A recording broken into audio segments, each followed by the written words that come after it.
Hello, Garland Nixon here. And, sometimes I do videos because I feel like I got to talk to the people. And sometimes I just do one because I just feel like talking. Well, this is the latter. Just, I just feel like talking about this issue due to, well,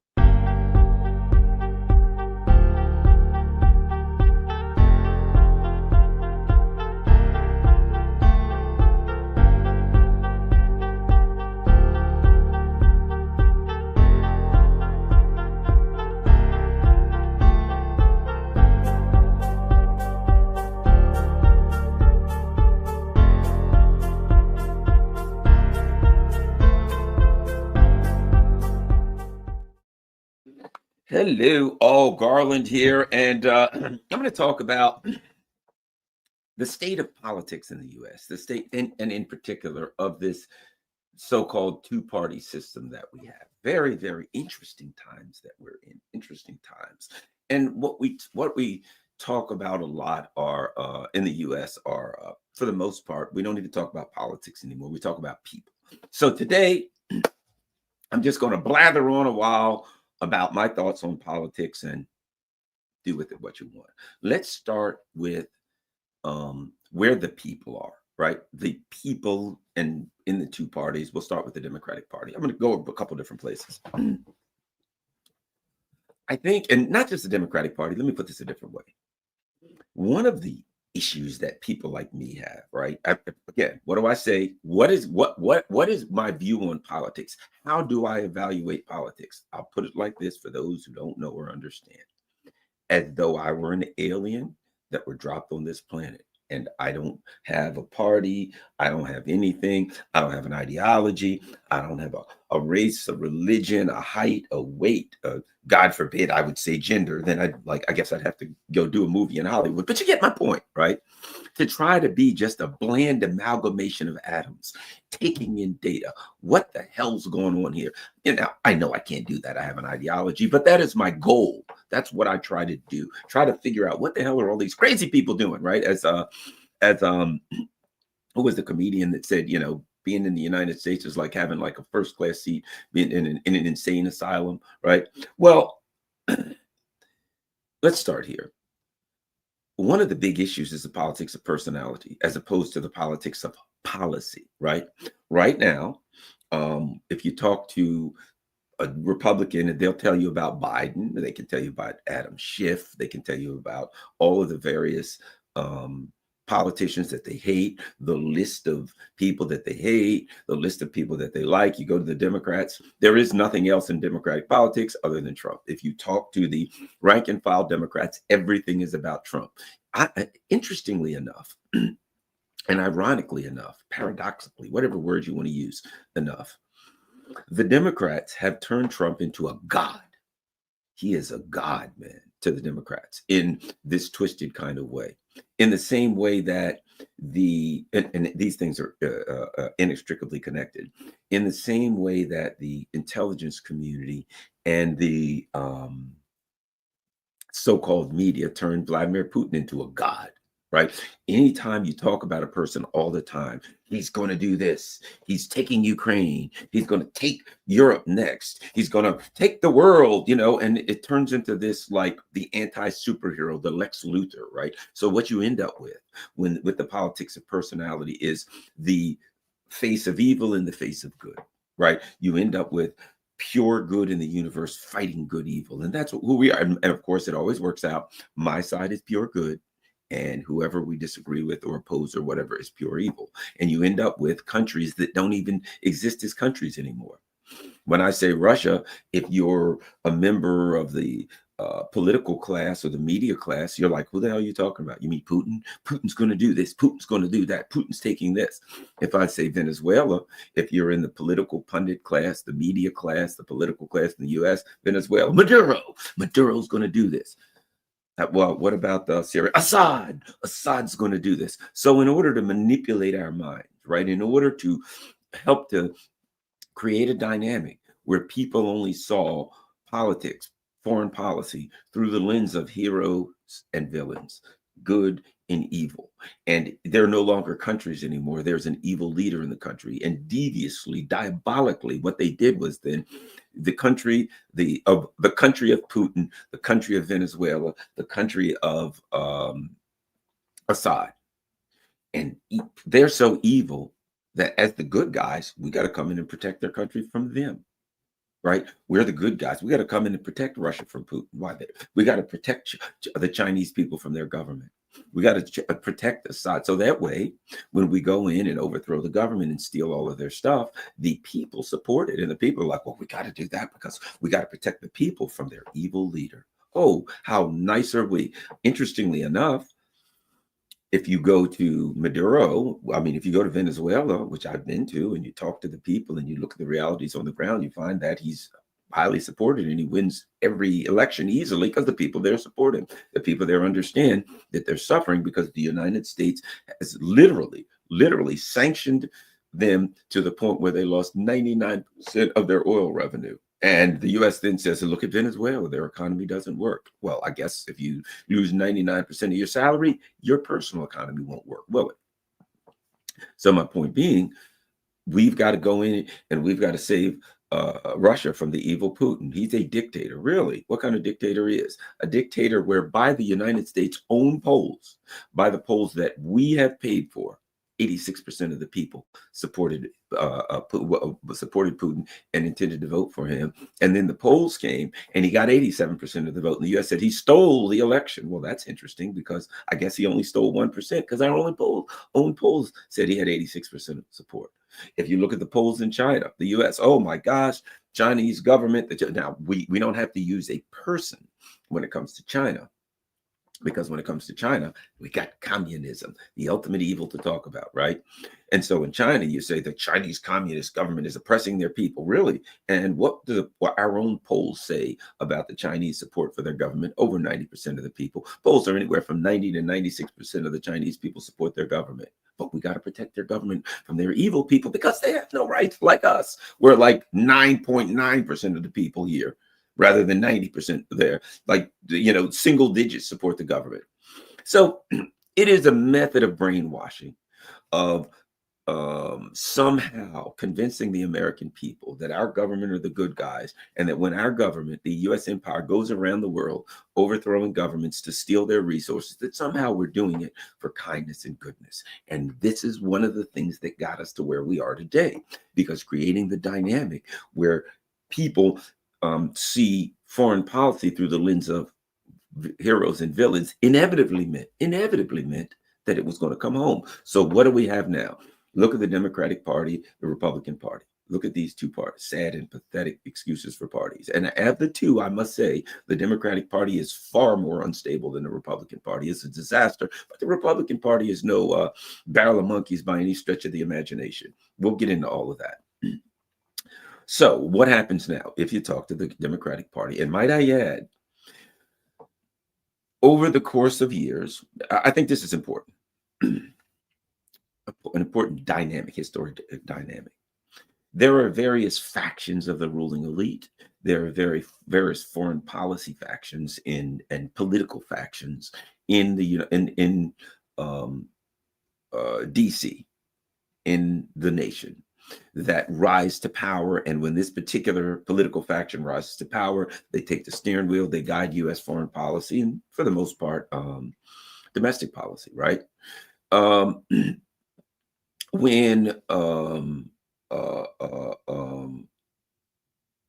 I should never look at the comments because it throws me. So the bottom line is this. Over the course of the U.S. has been for many, many years an aggressive empire. It goes around, as I said, goes around the world, trying to run the world, trying to overthrow countries, trying to take their stuff. You can't tell Americans that because we're the good guys, so it couldn't be true, right? But history is pretty clear. At any rate, so what do we have? We have a situation where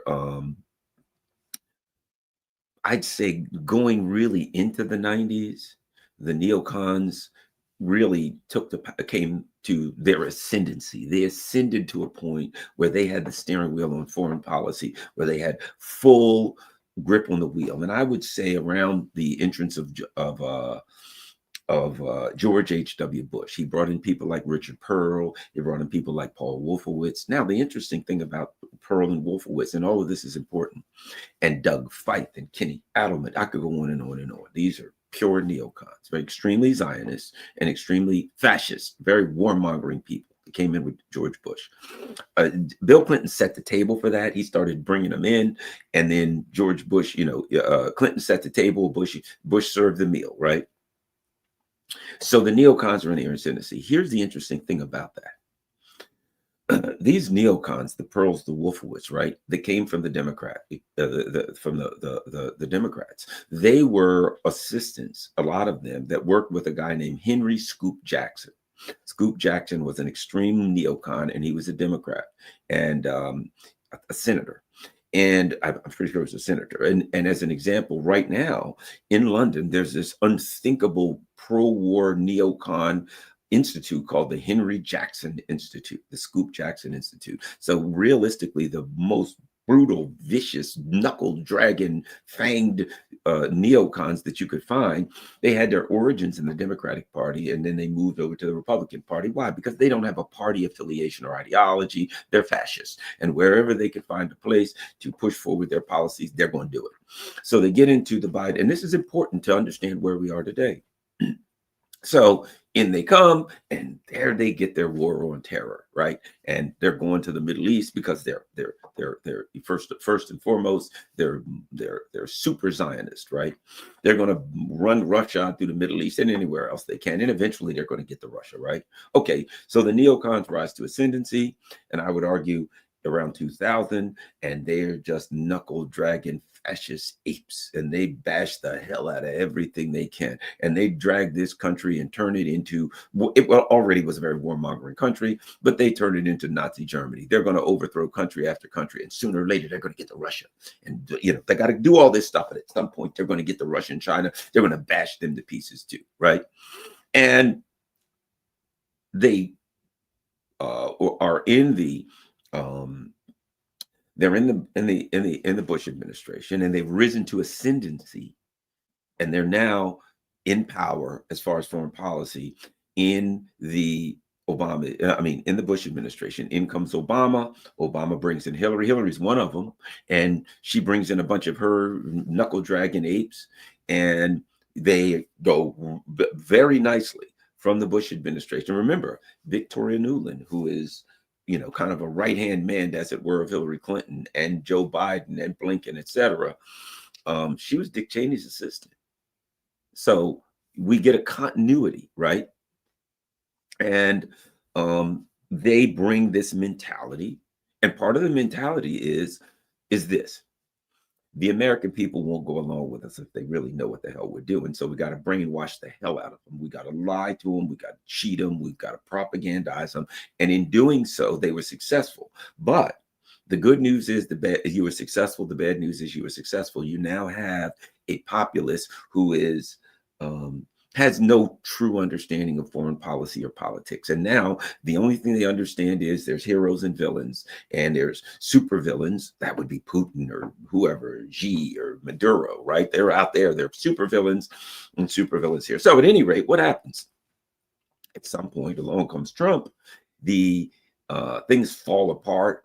The economic system, the neoliberal economic system, which was doomed to fall apart, falls apart in 2008. And the people are restive. The people are unhappy because they're going broke. And this economic system is doing exactly what it does. It's people, they're like, the system's broke. I'm like, oh, no, the hell it ain't. The system works perfectly. If you think the system is broke, then you don't understand that this is a system designed to take money out of the hands of the working class and stick it into the hands of the rich, and then go around the world pillaging and plundering. You're on a ship, and it ain't a luxury liner. It's a pirate ship. But you're not allowed to understand that because you think we're the good guys, and Putin and whoever else out there are the super villains. They're Lex Luthor. They're Doc Ock. They're, whatever super villain you can find on a Marvel movie or whatever. That's who they are. And we're, of course, the good guys. Okay. And along comes Trump.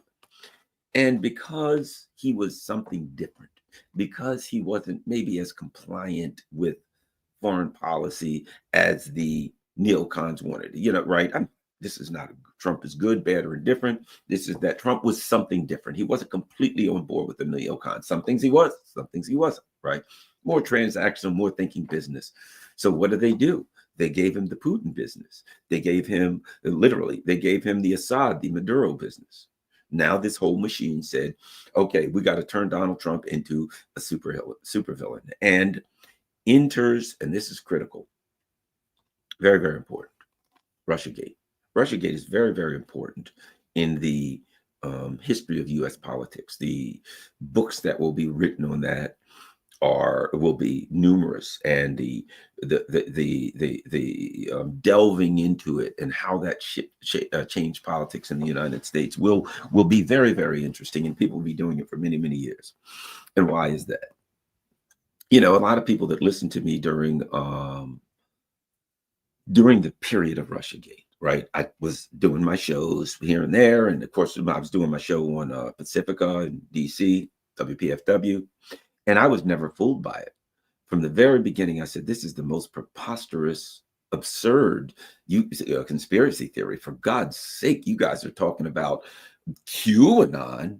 QAnon ain't got nothing on you guys, right? I looked at it and I'm like, I was kind of shocked that people would believe it.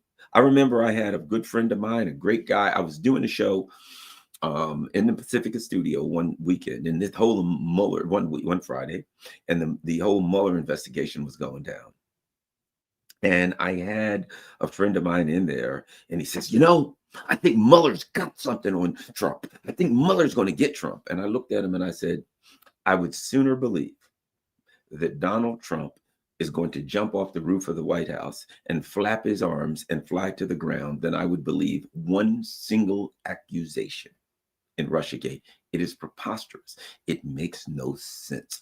I'm supposed to believe that NSA and the CIA and all of these can track anything you say, any message you send, anything you do. But for some reason, this brilliant Donald Trump has figured a way to communicate with the Russians, and they can't figure that out. They just can't. He's having conversations with Putin, and they can't figure out how he's doing it. Is it his cell phone? Maybe he's using a telegraph machine. Could it be emails? Maybe he's using proton. And I'm like, come on, guys. Really? You really believe this? It's preposterous. And no matter what happened. And after a while, I came to the realization that the people who believed in Russiagate didn't believe it because of the facts of it. Because I would say, well, guys, I've studied the facts. What about this? I would debunk Russiagate. Literally, an example. People would say, yeah, well, what about the Russians hacking into the DNC computers? I'm glad you mentioned that. And I would present the testimony under the sworn testimony of the CEO of CrowdStrike, the only company who ever examined the DNC servers, who under sworn testimony in Congress said, nope, we never saw any evidence that the Russians or anybody else took any emails off the servers. And they'd look at me like I'd hit him over the head with a brick. I don't know about that. I don't know about that. The CEO of the company who examined the servers said, nah, not the Russians are in. We got no evidence that anybody took emails off the server. And they would say, I had literally had somebody say, I don't know about that. The CEO of the company knows about that, but you don't. Why? Because he didn't believe it because it was true. He believed it because he hated Trump. And I started realizing this is brainwashing, man. We got you got Democrats to this day that believe Russiagate. Every part of it has been debunked. There is not one part of it that hasn't been debunked. And you have Democrats. That's how good the brainwashing was. The same people that said, yes, these stupid conspiracy theory, these absurd QAnon people still believe one of the stupidest conspiracy theories, one of the most absurd and ridiculous conspiracy theories this country has ever seen. And why do they believe it? Not because it's true, not because they even know it, but because Donald Trump got Putined, he got Assaded, he got Maduroed, he got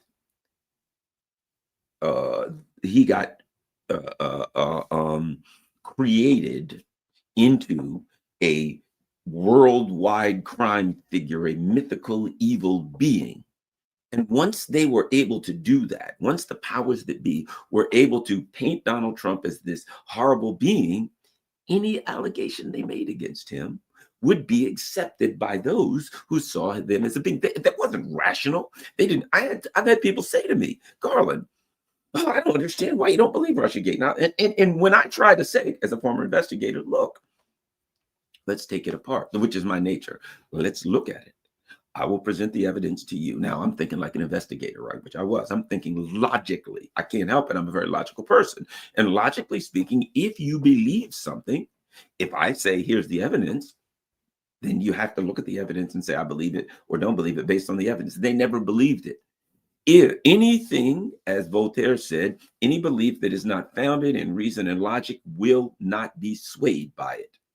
So if you don't have a reason and logic, I had someone a couple months ago, and I said, it's a bunch of crap. Get out of there. I can't. Well, what about the this is what this person said.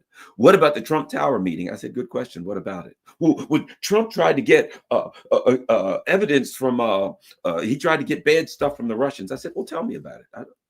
Fill it in. I don't know. I'm like, so you presented the Trump Tower meeting, which not only do I know about, the lawyer, the infamous Russian lawyer, Natalia Veselnitskaya, who was there, she was the subject of the Trump Tower meeting. I personally interviewed her with she speaks a little bit of English, some, but not all that good. I had me and another guy who was an investigative journalist. We got a interpreter, and we did an investigation and personally asked her questions. And we found something out, which is interesting, which debunks the Trump Tower meeting. When she went to speak with the Trump representatives, which was his son and some other people, Paul Manafort, etc., she basically said, I've got evidence, and it's regarding Russia, and it's regarding a lawsuit with Bill Browder. It wasn't necessarily about Hillary. It was about some other information. She says, I've got this information, and I'd like to present it to you. And they weren't really, now listen to this. The Trump people, when they found out it wasn't what they wanted with Hillary, they weren't interested. So they said no. Now, this was a Russian evil person trying to give undercover evidence to Trump. Do you know what she did? When the Trump people wouldn't accept the stuff that she was trying to give them to show that, there was something wrong being done, she contacted Congress and she said, hey, I'd like to come before Congress and I would like to present the stuff that I have to the United States Congress. And Congress, the Democrats at that time were in charge, and they said, oh, no. We don't want to. She says, well, can I come to the House? Can I come tell you I got this stuff that you need to know? And the United States Congress said no. So I'm supposed to believe, I could go on and on in it, that a woman was trying to work on behalf of the Russian government to undermine the United States politics by handing this information to Trump. And the same information that she had, she offered it to Congress, and they refused to see it.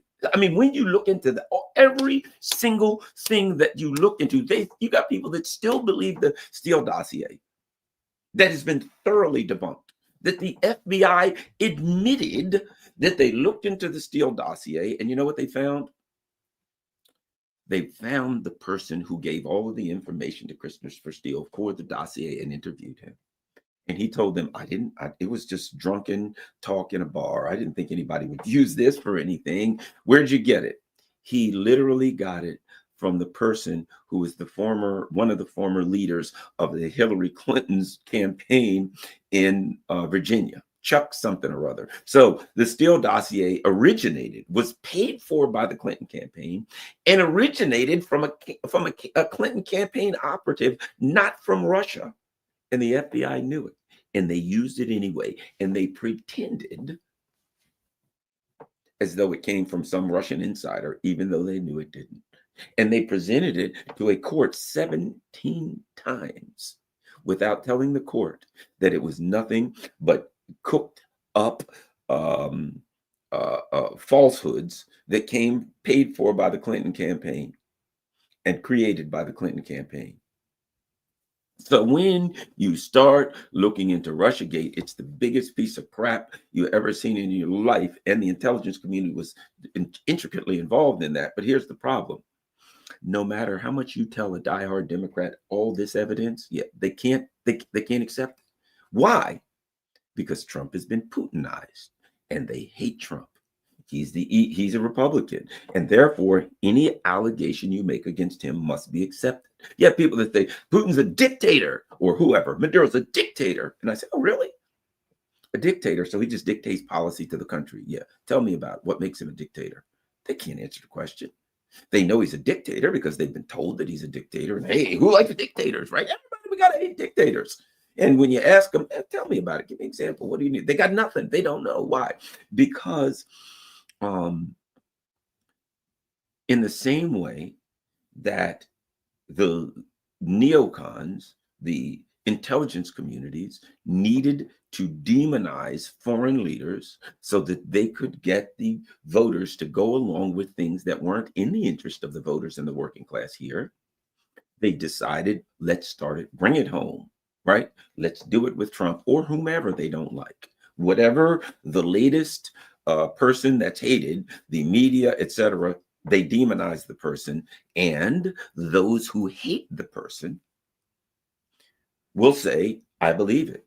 Whether it's true or not, don't matter. It's got to be true because they hate the person. Those who like the person will say it couldn't possibly be true. So that's what you have right now, wherein the parties now, there's a lot of this, what I call the politics of personality, which means that the oligarchs can guide policy. That means that the billionaires can guide policy completely without any input from the people. Not only do they not get input from the people on policy, the people have no interest in giving them input on the policy because the people are so busy tangled up in their hatred for Trump or whoever the politician is that they don't have time to think about it. And what you end up with is where we are now, a mess where the people are not part of the decision-making process at all, and they don't seek to be part of the decision-making process. They just want to smite their enemies. They want to argue. They want to own the libs. They want to own the conservatives. They want to. Oh, what about Elon Musk? He's evil. Oh no, Trump's evil. No, the more evil person is fill in the blank. It's about good and evil. It's about morals. We're the good guys. And so politics is now no longer transactional. You know what I say? WIIFM. What's in it for me? Well, Garland, why would you support a politician? I'd support a politician if I was getting something out of it. If something that I believed in, I could say I can get that. If something that I absolutely did not believe in, they were going to do that, I would then weigh those things and make a decision based on what I want, based on what I don't want. Who's better for me? Who's better for humanity? Who's better for mankind? And I can make the decision, and it may be neither. But that's not going to be based on whether I like the person or not. I could despise a politician and vote for him, which I have done in my life. I could really like a politician and not vote for him, which I've done in my life. But they've taken away from that because that implies that you're considering what's best for you. You have concern for humanity. No, you just vote for your team, or you vote against somebody you hate. That's all. Doesn't matter. You're no longer part of the picture. You've been. You know what you are? You're a guard dog. Malcolm X talked about this, and he said a guard dog, in his analogy, is not trained to protect itself. It's trained to protect its master. And what will a guard dog do? You see the guard dog out in the street and you kick him, wham, the guy, and off he runs. He's just scared. He's not going to protect himself. Now, the guard dog is now standing in front of his master, and you walk up and threaten his master. You're going to see his teeth. He's coming at you now. He's going to tear you to shreds. He will sacrifice his life. Why? Because he's not trained to protect himself. He's trained to protect his master. And what does he do? You can kill him. He don't care. He'll go down fighting, standing up for his master. And that's what we have in politics now. They don't even have an expectation of getting anything for themselves. They're just going to fight over. Frederick Douglass, another great analogy. Frederick Douglass talked about when he was a child. And he said, when I was a child, he says, he was an enslaved person. And he says, I remember seeing, he was like the most absurd, it's absurdities that he saw, the brainwashing of slaves, right? And he said, these two slaves got in a fight. And why did they get in this fight? He said, well, they were from different plantations. And they would get together and meet. You know, slaves were allowed to leave the plantation, travel into town, go to the store. Sometimes on Sundays or different days, they could go to other plantations. Some slaves had some ability to move around, right? Now, listen to this. These two slaves got in a fight. You know what they were arguing over? Which one's master had the most money and the biggest house and was the richest. Two slaves beaten, mistreated, and abused by their masters, and they got in a fight arguing over which master was more masterful, right? And that's the dynamics we have today. Slaves, people, Americans that are abused, beaten, they get not a damn thing from their parties. They get their politician does nothing for them. And what do? They're on Facebook fighting each other over whose master has the biggest house, whose master is the richest. Oh, my billionaire, George Soros, whoever the hell, the Democratic billionaire, so-and-so, he's a good guy. Literally, recently, I saw a video of DNC. And at the DNC up on stage, they were talking about who thinks we should still get money from the billionaires or whatever, and who doesn't. And one of the guys who thought the Democrats should still get money literally said, well, from good billionaires, yeah, we'll take their money because they're working with, and then these bad billionaires, again, what is the message to the master? See, that guy sitting up on stage is going to be rich no matter what. He's going to be one of the leaders of the party. He's one of those people that when Kamala Harris spent $1.5 billion in 3 months running for president and just laundered and washed that money all the way to all of these people in the consultant class, he's one of the consultant class members that got rich. So what does he give a damn? We want to take money from billionaires? Dude, I'm trying to eat here. I'm getting paid from some of this money from billionaires. So of course. And those are the people running the party.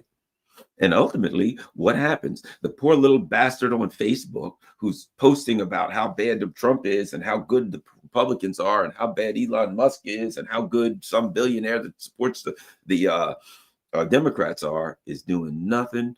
They are and then the conservative, no, wait a minute. Musk is good and that guy, they are the slaves who are arguing over whose master has the biggest house and the most powerful and the prettiest wife and whose master's the smartest and they're arguing as their masters beat the hell out of them, as their master gets rich off their labor, gets rich off their stupidity and brainwashes them into supporting their master. That's what we have today.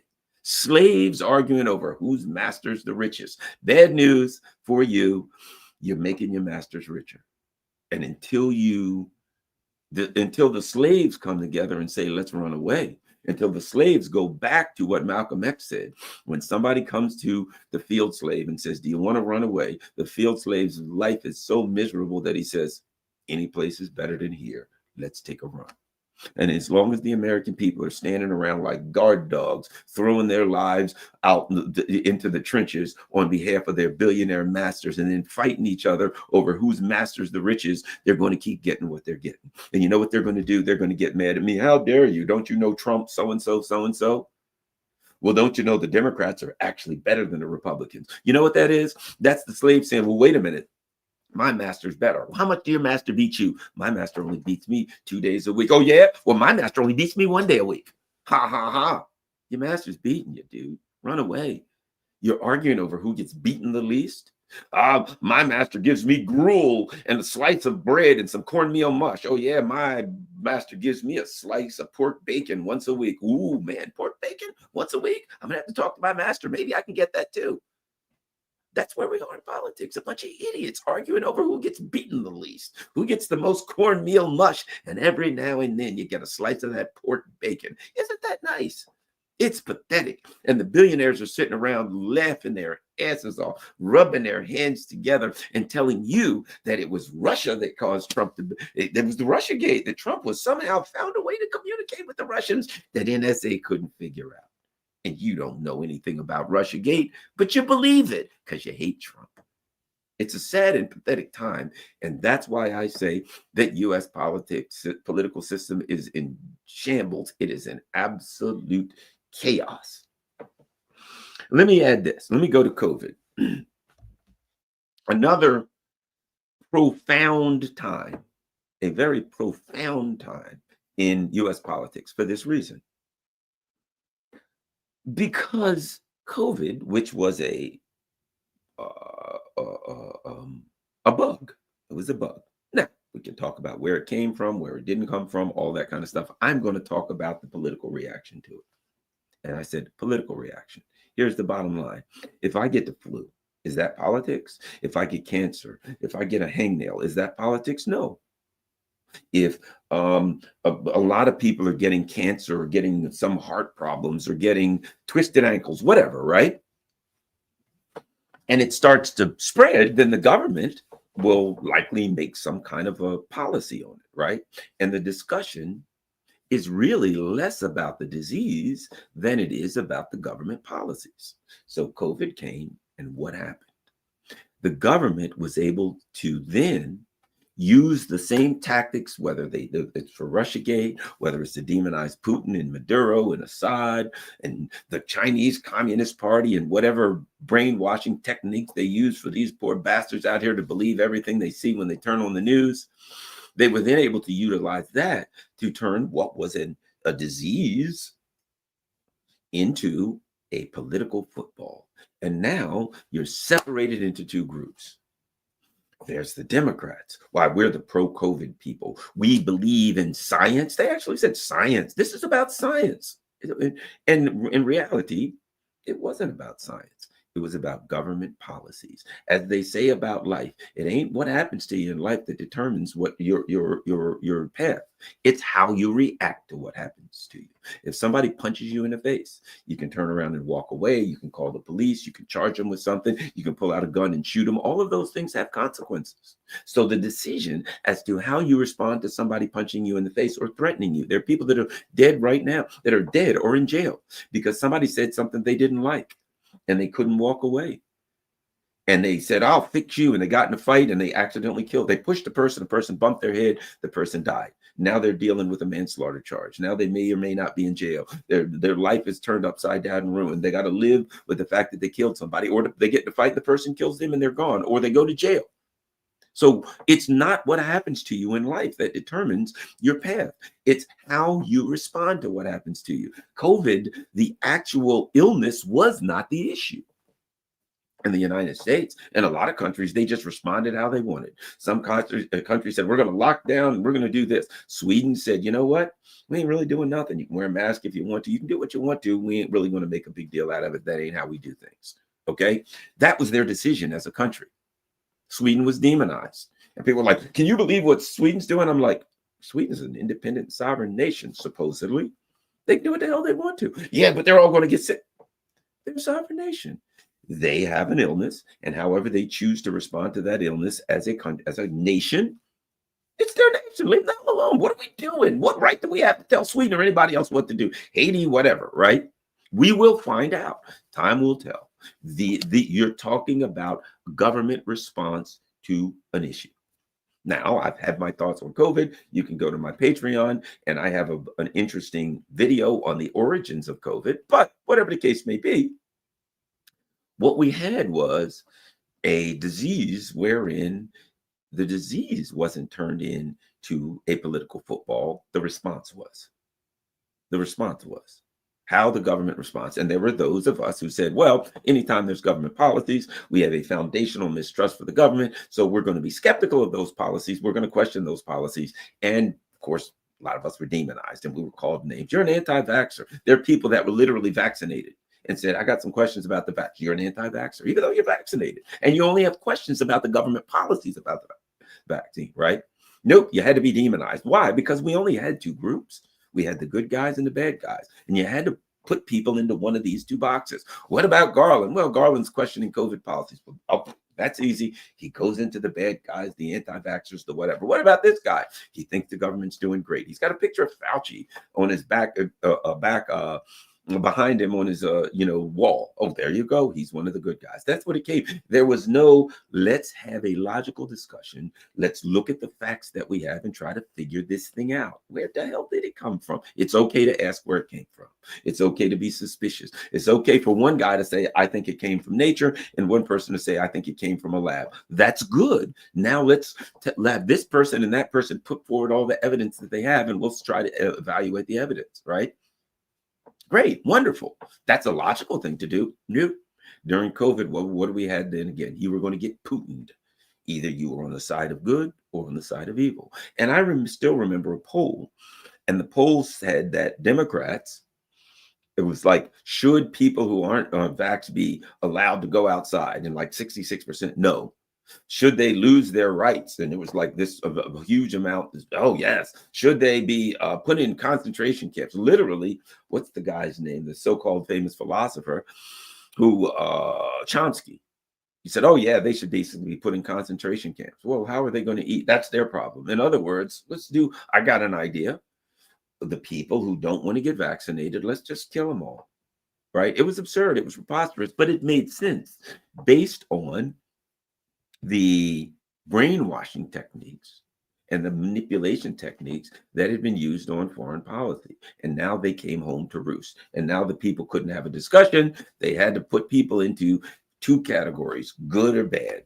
And which one are you in? Not, you know what, I may not agree with you, but I want to hear what you have to say and evaluate it to see how it aligns with what I believe. And then I can make a decision as to whether or not I believe it. And even if I don't believe it, that's okay, because you have a right to question things. And the fact of the matter is, even if you're wrong, it's a positive thing when people are skeptical about a government who has a history of going around the world overthrowing governments and stealing all of their stuff. Perhaps you should be skeptical of a government like that.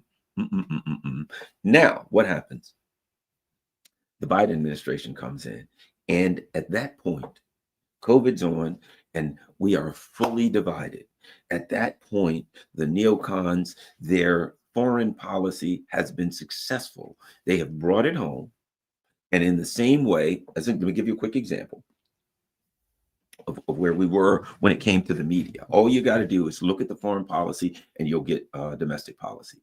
When recently, the money was cut off to Ukraine, right? The USAID, National Intelligence, not the weapons. I don't even know if that's cut off or not, but that's not part of this conversation.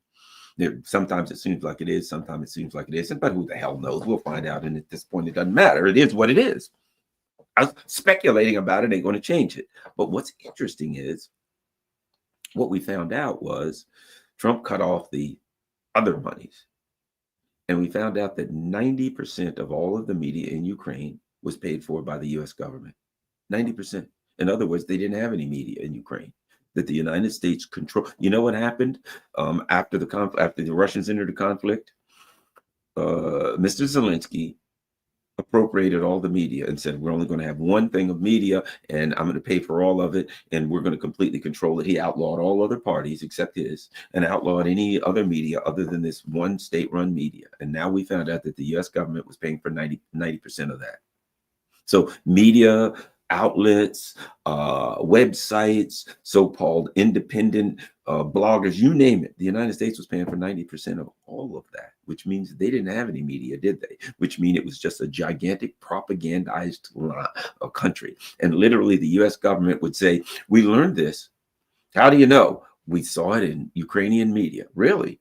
How did it get in Ukrainian media? The U.S. State Department was paying for Ukrainian media because we put it in Ukrainian media, and then we cited it and said, guess what? I read in Ukrainian media. Well, why'd you read in Ukrainian media? Because the U.S. State Department literally wrote the story, handed it to them, and said, put this up on your media site. They put it up. And we said, well, look what we found on their media site. Amazing, right? And that's what was going on here. And then here's an example. You just think about this for 1 second. The Ukraine conflict starts, and the United States starts lying to the American people about it. It just started in 2022. No, it didn't. It started in 2014, right? They start lie after lie. But here's something that's interesting. If you want to see the level of propaganda, I was driving down the street in Virginia. You know what I saw? Fire hydrants painted blue and yellow, that light blue color of Ukraine's flag, fire hydrants. I saw storm drains painted that color. I watched the NFL game. They had the line of scrimmage, and it was like, here's the line of scrimmage, here's the first down line. They were blue and yellow. Every damn where I go in this country, that crappy bird crap blue and yellow is everywhere. It is the biggest propaganda campaign I've ever seen in my life. Everything, you know what we ought to name that color? We ought to name that color propaganda blello, right? Bluello. That's what we should name it. Propaganda bluello. That should be the name of that color. I've never seen anything like this in my life. I saw pictures in Europe. Everything, the trains were blue, were propaganda bluello. Everywhere you look, everything's painted propaganda bluello. And at that point, I'm like, oh my God, this is pure propaganda. Their minds are being propagandized. Hollywood, everything's bluello. Sports, propaganda bluello. Everywhere you look. I'm watching, and there's a comedian on. He's got on a yellow shirt. On YouTube, I'm looking, some comedian pops up. He's got on a yellow shirt, and basically, I put it like this: he's got on bluello, propaganda bluello, the whole country. You know, I put it like this: when this conflict ends, the blue and yellow dye and paint companies are going to take a gigantic loss, because everything in this friggin' country is propaganda bluello. That should tell you something. They don't need to do that if they're telling the truth. But in America, it's all propaganda bluello.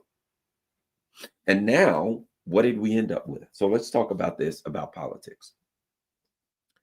So now we end up with a party, the Democratic Party, and for a long time, the Republican Party too. But as Trump gained power in the Republican Party, and he hates the Ukrainians, because the Republicans love Trump, they drifted away. To be quite frank, for a long time, the Republican Party was on board with the bluello propaganda, lies about Ukraine and Putin and Russia. They were on board with all of that. And the more Trump rose to power, and the more he opposed it, in my opinion, mainly because he hates Zelensky, because he got impeached over that and all that. But who knows why? It doesn't matter why. As Donald Trump drifted away from this, he took the foundation of the party with him, not because they did a lot of inspections of data, but because Trump didn't like it, they drifted away from it. Now, they were right, but why they were right, who knows? And it became popular in the Republican Party to push back against the bluello propaganda lies about Ukraine. And so, boom, the Republican Party and a very strong libertarian faction, growing libertarian faction, rising to ascendancy, one might argue, in the Republican Party, also drifted the Republican Party away from that, but they were still on board with China. Let me say this. I don't know what's happening now. It seems to be a turn away from war. We'll get to that. But I was dumbfounded by the Republicans, because the Republicans, they were on board with the Russia thing, right? They were like, well, we've looked into it. This is a bunch of crap. And I'm like, yeah, you're right about that. They were like, yes, sirree. They had this whole thing about Putin's a bunch of lies. And Russia, what about? And they looked into it, and they got data, blah, blah, blah. And they were like, we're being lied to. The government's lying to us. The intelligence agencies, we're getting all this propaganda. It's a bunch of lies about Russia and Ukraine. This is crap. And I'm like, yep, Republicans are on to it. And then Biden and his team are lying about Russia. We're like, yeah, yes, they are. That's where I was. But Biden and his team were like, we got to stand up to China. China's evil. And the Republicans were like, yeah, China. And I'm like, this part of my hand right here. You idiots. That's the way I felt. You idiots. You look at the Democratic Party being propagandized about Russia. You investigate it. You get information about it, and you realize it's a bunch of lies. And you laugh at them. How can you believe these idiots? They believe all this stuff about Russia. You laugh at them. And Biden and Blinken, and the intelligence communities, and the exact same people that are lying to the Democrats about Russia, and the Republicans, and I say the base, I'm not talking about the people in charge, but you come to the conclusion that they're lying about Russia. you come to the conclusion that they lied about COVID. You come to the conclusion that they lied about this and lied about that. But for some reason, you believe that they're telling the truth about China, that you're just as stupid as the Democratic base, that when they give the Democratic base an absurd conspiracy theory about Russia, the Democratic base believes it because, well, their leaders couldn't possibly be lying. And of course, Trumpity Trump, gotta believe it. And now the exact same people give you the exact same types of lies about China, and the Republican base bid it and bought it hook, line, and sinker. And at that point, people like me are just shaking our heads saying, these people are incorrigible. They can't be saved. These two parties can't be saved. And I'm like, this is just pure chaos. These people will believe anything as long as their party leaders tell them to believe it. And they will believe that these people are lying to them about everything until something comes that their party tells them, no, you got to believe this. Okay, I believe that. The Chi-Com Communist Party. I've been told by Joe Biden and the Democrats. Mitch McConnell agrees. Now, they hate Joe Biden and they hate Mitch McConnell. Oh, they're the rhinos. I hate them. What about China? Oh, they're telling me the truth about that. I got no respect for these people. I have no respect for people who are that stupid and that gullible and don't have enough sense to evaluate what's happening. I can't respect them. And I look at it and I'm like, our electorate has been thoroughly brainwashed and turned into a bunch of idiots. And the only thing that has dragged the Republicans away from some of that stuff is the ascendancy of the libertarian tech bros. Let's talk about the ascendancy of the libertarian tech bros in the Republican Party. We'll go back. I got some other things to say about the Democratic Party. Let's talk about the Republican Party for a minute. So the Republican Party hates neoliberalism. It's terrible. It's ridiculous. It's absurd, right? But what is the foundation of neoliberalism? It's pretty simple. Other than there's basically three phases of it. Three, I would say, major elements of neoliberalism, in my opinion. There's cultural, that's the woke stuff. There's foreign policy, that's the neocon stuff. And then there is economic / domestic policy, which is aligned, in fact, with the other two in numerous ways. So they come to the conclusion that they hate globalism / neoliberalism. But one of the foundations of neoliberalism is to simply extract money from the working class, the working poor, and the poor, and put it in the hands of the rich. And what happens as a result of neoliberal policies is you get a small group of billionaires and super rich people, and the masses get more and more poor and impoverished. And that's the direction we're going, and have been for many, many years, continuing. And what is it? We must deregulate, get rid of all regulations. That's neoliberalism. The Democrats try to pretend like that ain't what they were doing. But let me ask you this. Who was it that got rid of all of the banking regulations? Almost all of the banking regulations, including Glass-Steagall. Who was the president? These were banking regulations that were put in place after the New Deal because of the crash of 29. Right? They needed some banking regulations to stop that from happening. And they put a bunch of them in. And what president dismantled those? Bill Clinton, a Democrat, and a bunch of Democrats and Republicans joined forces. Who was it that started all the deregulation of banks? The savings and loan deregulation was 1981 under Reagan. But who introduced the bill? Chuck Schumer, two Democrats and a Republican. It was embraced by the Brookings Institute. So when Reagan started banking deregulation, it was embraced by the Democrats and pushed forward. And then Clinton finished it off in the 90s and said, we got to deregulate all of these banks. What happened with the savings and loan deregulation in 1981 with Ronald Reagan? A few years later, in 87, we had the savings and loan collapse, where $550 billion was used to bail out the savings and loans institution, because they did exactly what you would expect these rich people to do when they had no regulations. They robbed us blind. They gave out a bunch of loans for anything they could to make money. Eventually, all of the savings and loans companies collapsed, and the government came in and bailed them out. A few years later, then the next decade, along comes. So they deregulated the savings and loans collapsed. The government bailed them out. Along comes Bill Clinton. He deregulates the rest of the banking industry. And what happens 10 years later in 2008? same exact thing. The rest of the banking industry collapsed because of the deregulation of the getting rid of Glass-Steagall, all of that kinds of stuff. And what did the government do? Bailed them out again. I mean, this was predictable. It was easy, but that's the foundation of neoliberalism, deregulation. And deregulation works like this. If you think about it, we've got to get government off the backs of corporations. There is a fundamental problem here. Who creates corporations? The government creates corporations. The government comes up with laws and policies, and they protect them. And they say, all right, we're going to come up with a law, and the law allows Garland and 4 other people to come together, create a corporation. Why would Garland and these people create a corporation? You've heard the word LLC, limited liability. I create a corporation and it limits my personal liability. Why? Because if my corporation does something terrible and evil and spills methyl ethyl horrible into the river and burns things up and things like that, I'm not liable as an individual. It protects me from the liability of the decisions I make as a corporate officer, right? So boom, the government's if the government is now allowed me to create this entity so that I can do all kinds of evil deeds and I won't be held liable. What else does a corporation allow me to do through government regulations? Well, you ever heard of patents? I can create an ink pen. What do you know? Here's an ink pen. I can create that. I can then go to a government patent office and I can patent that ink pen and nobody else can create the same ink pen as me. Trademarks, right?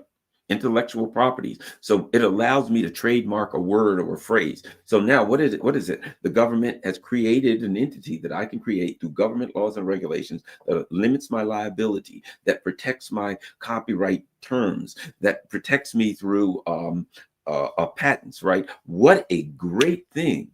The government has created an entity where I can do things and make lots and lots of money and not be held liable and get protections. Oh, wait a minute, somebody violated my copyright laws. Somebody violated my patent laws for the widget that I created. I can go to a government court. I can sue them. The government will protect me. The government may throw them in jail. The government may fine them. The government may say they have to give all their money. So this entity is created by the government, and the government protects me and my rich friends in this corporation. Well, what do you think we should do? We got to get the government off our back. We don't do government regulations and laws, but the government regulations and laws created this entity. The government regulations and laws protect this entity. The government courts protect this entity. The federal government protects this entity. This is a pure creation of the government, and the solution is to get the government off our back. So when this corporate entity does something evil, and it does something, hurts the masses of people out here, the government protects the corporation from the masses of people, and the corporate executive and owners from the masses of people. So this whole business about no regulations and protecting the corporations, there's a fundamental flaw, because the government is evil and the government does bad things, but the government creates and protects the corporations. So the government's only job is to create and protect the corporations. The government's job is not in any way, shape, and form to regulate the corporations and to protect the people from bad things that the corporation may do. So there's just so many fundamental flaws here. It works on behalf of the wealthy and powerful, owning the corporations, and protects them from the liability of screwing over the regular old working schmuck like me and you. And America, it became not just part of America's economic policy, it became part of American culture to believe in deregulation. And now, of course, the Democrats won't say it. They're the ones that set the table for this, and the Republicans are eating the meal. And now the rise of the tech bros, the libertarian tech bros, whether it's Peter Thiel, Elon Musk, they're the libertarian tech bros. So now what do you have? You have the richest people in the world. This is simple. Coming in saying, here, we got a problem. The government has been spending too much. They've spent trillions. They're wasting money. But what did they spend that money on? Tax cuts for the rich and war, where'd the war money go to? Lockheed Martin, General Dynamics, BAE Systems, all of the military industrial complexes, all think tanks, propping up think tanks, USAID propping up independent media in Ukraine and all over the world, and NGOs and these soft power organizations to overthrow governments everywhere. So the government is going broke because they gave all of this money to the billionaires. And what do the libertarian tech bros have as a solution? The working class got to take a haircut. We got to lay off a bunch of federal employees who are working class people. Why? Oh, because we spent too much money on the billionaires and they ain't going to be expected to take a haircut, brother. What else? We got to cut services to the poor. Why? Because somebody's got to take a haircut. We went broke or going broke because we've been getting every freaking dime to the billionaires. And the solution from the libertarian tech bros is to cut all the money from the poor and the working class. And the Democrats are so-called angry about that, but their party ain't standing up to fight against it, and they're not going to, because they're members of the wealthy class that is being bribed and being representing, acting on behalf of the super wealthy class. They're the puppets, they're the avatars for the super wealthy. And now what has happened? Let me say this. Let's get back to the last 4 years. So you've got, well, let me just say this. So you've got a class of Democrats now who they're just hair on fire. Oh, Trump, look what he's doing now. Oh, God, Trump. If you try to talk about them, they're not rational. If you try to talk to them about politics, look, what about the working class? What about what's in the best interest of all of us? What about we got to be skeptical of the government. No, only when the Republicans are in, we got to be skeptical of the government. And Russiagate, I don't care how much evidence it is that it's a bunch of crap. I believe it. And anybody who questioned the government's policies about COVID is a crazy anti-vaxxer, whatever, right? They flipped overnight. Trump is an election denier. Trump will not accept the 2024 outcome of the election. I know he won't, because he's a fascist. He's an election denier. And when Kamala beats him, he will not accept it because he's a madman. Trump wins. And what do the Democrats say? He didn't win. He stole it. From the people who have been telling me that Trump and the Republicans were crazy election deniers since 2020. Madmen. It was obscene. It was absurd that they won't accept the outcome of. And now, let me add this. And Biden won by this much. So I ain't saying the Republicans are right or wrong, but they got a right to say that, come on. In 2016, the Democrats said we didn't lose. It was stolen by Russia, even though there was no evidence of it. And now it's been pretty much proven that that was false. You know how the Russians stole it in 2016? A Russian company that is not related to the government bought $100,000 worth of ads on Facebook and posts. And half of that money was after the election. They stole it by spending money after the election. Boy, those Russians, they're really not good at election interference. They're doing stuff after the election. It was preposterous. But Trump didn't win. They were election deniers. 2020, Trump says, I didn't win. He's crazy. He's an election denier. 2024, Trump won. The Democrats are election deniers. And I said it, whoever loses, the other party will never accept it. Trump won in a blowout. No, he didn't. He stole it. He went on. Elon Musk did something on Twitter. I'm not sure it was with the algorithms. Really, Trump won every friggin' every single what do you call the states? The battleground states. He won every single one of them because Elon Musk did something on Twitter. Could it be perhaps because of the way the Democrats governed for 4 years? They can never say, under any circumstance, we lost because of the way we governed. It's not allowed to be said by any party. No party now can say we lost because of the way we governed. It was transphobia. It was stolen on Twitter by an algorithm. It was everything in the world. It wasn't. We governed in a way that pissed the people off, and they didn't vote for us. They voted for somebody else. That would be a rational consideration. The Democrats can't even consider that. Really, Republicans, neither of the parties can ever consider that. They can never say perhaps the way we governed people weren't happy with. No, because we're the good guys. The bad guys lost, and the bad guys always steal it, and the good guys always do everything right. It is preposterous, as far as I'm concerned. And let me just say this. Of the two elections, 2020 was that close. 2024 was that close. If you were going to argue that they stole one, which by law you have a right, I don't care if you legally you can say somebody stole the election. I got no problem with that, whether they did or not. But an election that close in 2020 versus an election that close in 2024, you could make a better argument for the closer one than the one that was. But I'm not, but the hell with any of them. I don't trust any of these machines. So I'm not down with the we won, no, we won, oh, you stole it with an algorithm on whatever the hell. No, it was the Russians who paid money after the elections for literally there were like pictures of Buff Bernie that was multicolored. That's what changed the election. It was so preposterous.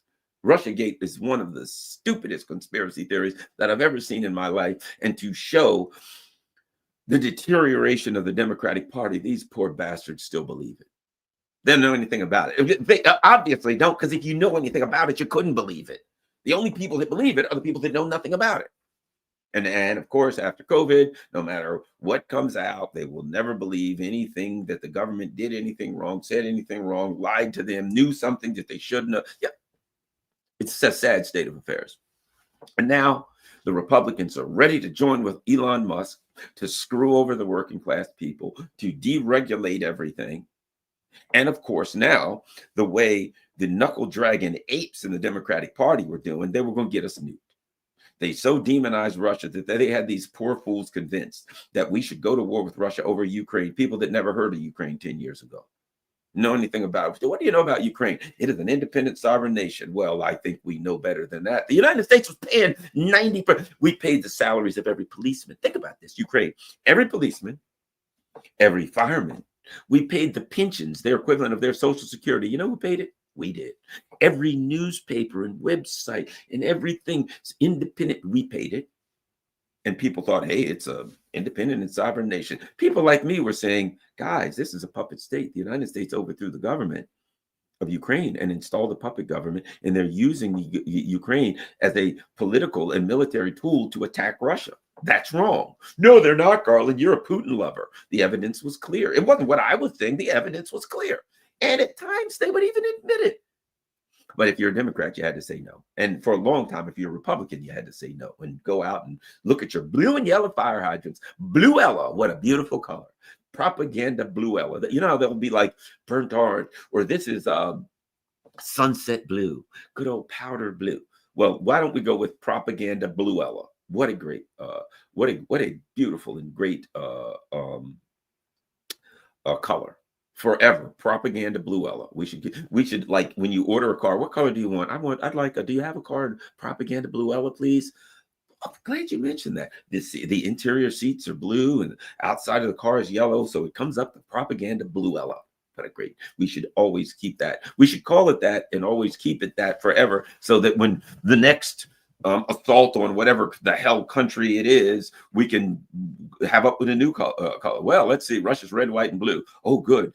There'll be a propaganda red, white, and blue color that'll be in everywhere. Whatever. We should be ready for it. But at any rate, so Trump wins, and the Democrats do a 180. Oh my God. They've been supporting Nazis. I mean, Ukraine's clearly a bunch of Nazis. We installed them into power, but that can't be true if you're a Democrat. But whatever the case, and the Democrats are like, yeah, nah, there's Nazis everywhere. I mean, Nazis, come on. What's a guy with a little goose stepping every now and then? People do things. People have hobbies. Goose stepping, maybe just be these. Sure, does he have Hitler tattoos all over him? Do we have NBC articles showing a bunch of Ukrainian soldiers with Nazi signs all over their helmets on the front lines? Fair enough. Stiff Nazis, let's overlook that. Trump wins and Elon Musk sticks his hand up. I don't get whether it was a Nazi or salute. I'm not going to get into that argument. But all of a sudden, the Democrats will go, oh, a Nazi salute. Where have you been for the last 4 years when people like me were saying we don't like this Nazi crap in Ukraine? Huh? Suddenly they did a 180. They look like fools. They look like fools to me. That something that you were in favor of, that I oppose Nazis, and you were like, we got to send more money to the Nazis. Oh, but they're good Nazis. They're fighting against the evil Putin. Oh, good Nazis. Okay. And I'm an anti-Semite, but you love Nazis. And now Oh my God, Elon Musk is a Nazi. We hate Nazis. Well, I ain't going to get into the Elon Musk argument. I'm just simply saying, when the hell did that happen? That y'all, you were the biggest Nazi supporters I've ever seen. They're marching all over Hollywood. Democrats are bringing them in, literally bringing members of the Azov Battalion to Hollywood. They're pinning medals on these people. They're putting them on TV and they're interviewing them on CNN. And now all of a sudden the Democrats are opposed to Nazis. What do you know? Now the Republicans are in, the tech bros are in. So what happens now? The libertarian tech bros are now going to say, in order to make the country better, we've got to cut all of these programs for the poor. We've got to lay off people. We've got to screw over the working class to make up for all of this money that went to the libertarian tech bros along the other billionaires. All this money that we've wasted on war, giving it to the billionaire military industrial complex. All this money that we've wasted on tax cuts for the rich, which I, as a billionaire, got, right? All that has to stop right now, and we got a plan. What is the plan? Well, we're going to screw over the working class, and you got to have Republicans like that. Sounds like a good idea. Now, I hate neoliberalism. Don't get me wrong. I hate the word neoliberalism, but I am strongly in support of all of the foundational policies of neoliberalism that actually extract the money from the working class and put them in the hands of the poor. And because politics in the United States are what's the word I'm looking for? They're a team sport. I can't evaluate that. Like me, if I look at what I believe in and somebody says evaluate it, and I'm going to say, well, I got to find somebody who disagrees with me. And I got to say to you, do me a favor, poke holes in this. If I file a lawsuit, or I'm going to file a lawsuit against somebody, and I got to, how am I going to write up the complaint? How am I going to do everything? You know what I got to say to somebody? I need you to come in and poke holes into my law. If I write the complaint up, I'm suing you, Joe Schmo, because he stole my apple and he won't give it back, right? I better damn sure bring in another attorney, a group of attorneys. I better bring in some attorneys. I better, if I got my attorney, let's say my attorney writes it up. I look at it. I say, I want this in the hands of another attorney and another one and another one. Let me pass it around a bunch of attorneys. And I want you all to poke holes in it, because I don't want to file a bad lawsuit and get it thrown out because of, I don't know, Schmerber versus California, Younger versus Ohio, whatever the hell, right? I don't want the judge to point something out and say, hey, you got a problem with this lawsuit. It's out of here. I'd rather have people poke holes in it and help me out. Thanks. Can you help me out, bro? How? I want you to review my lawsuit and try to poke holes in it, right? That's the way you should be with politics. I believe in fill in the blank. Cutting taxes for the billionaires. Okay.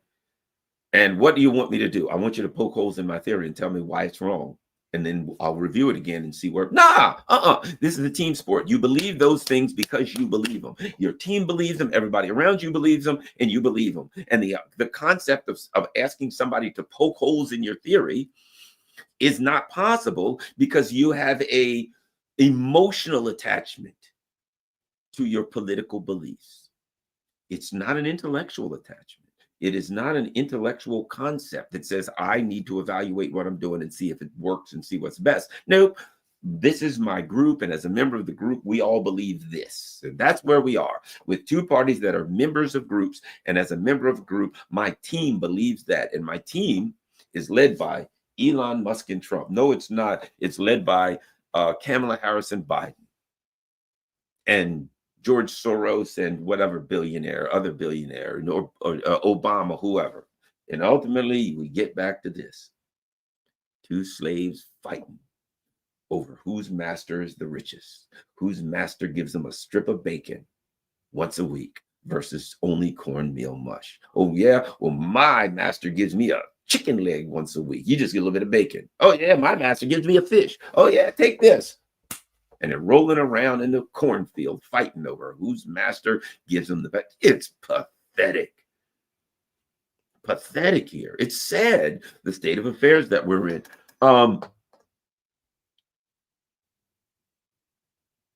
Let me just say this. What happened, the state of the Republican Party is interesting. I'm going to talk about that a little bit. I don't know how long I'll be here, but this is for me. I did this for me, right? The state of the Republican Party is interesting because it is, in fact, in chaos, even though it doesn't appear to be. Because Trump is, as Mark Slobodka refers to Trump as a giant chaos bomb. He really is.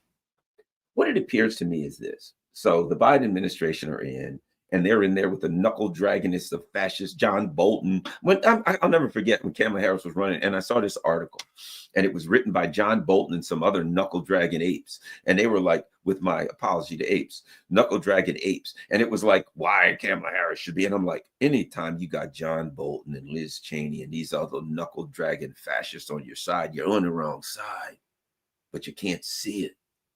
So along comes Trump, and the party of Trump, basically the Republican Party was aligned with that fascist knuckle dragon, neoliberal mess that the Democratic Party had become, and as they call the rhinos, right? The mainstream Republicans were aligned with that. That's why people said the Unit Party, right?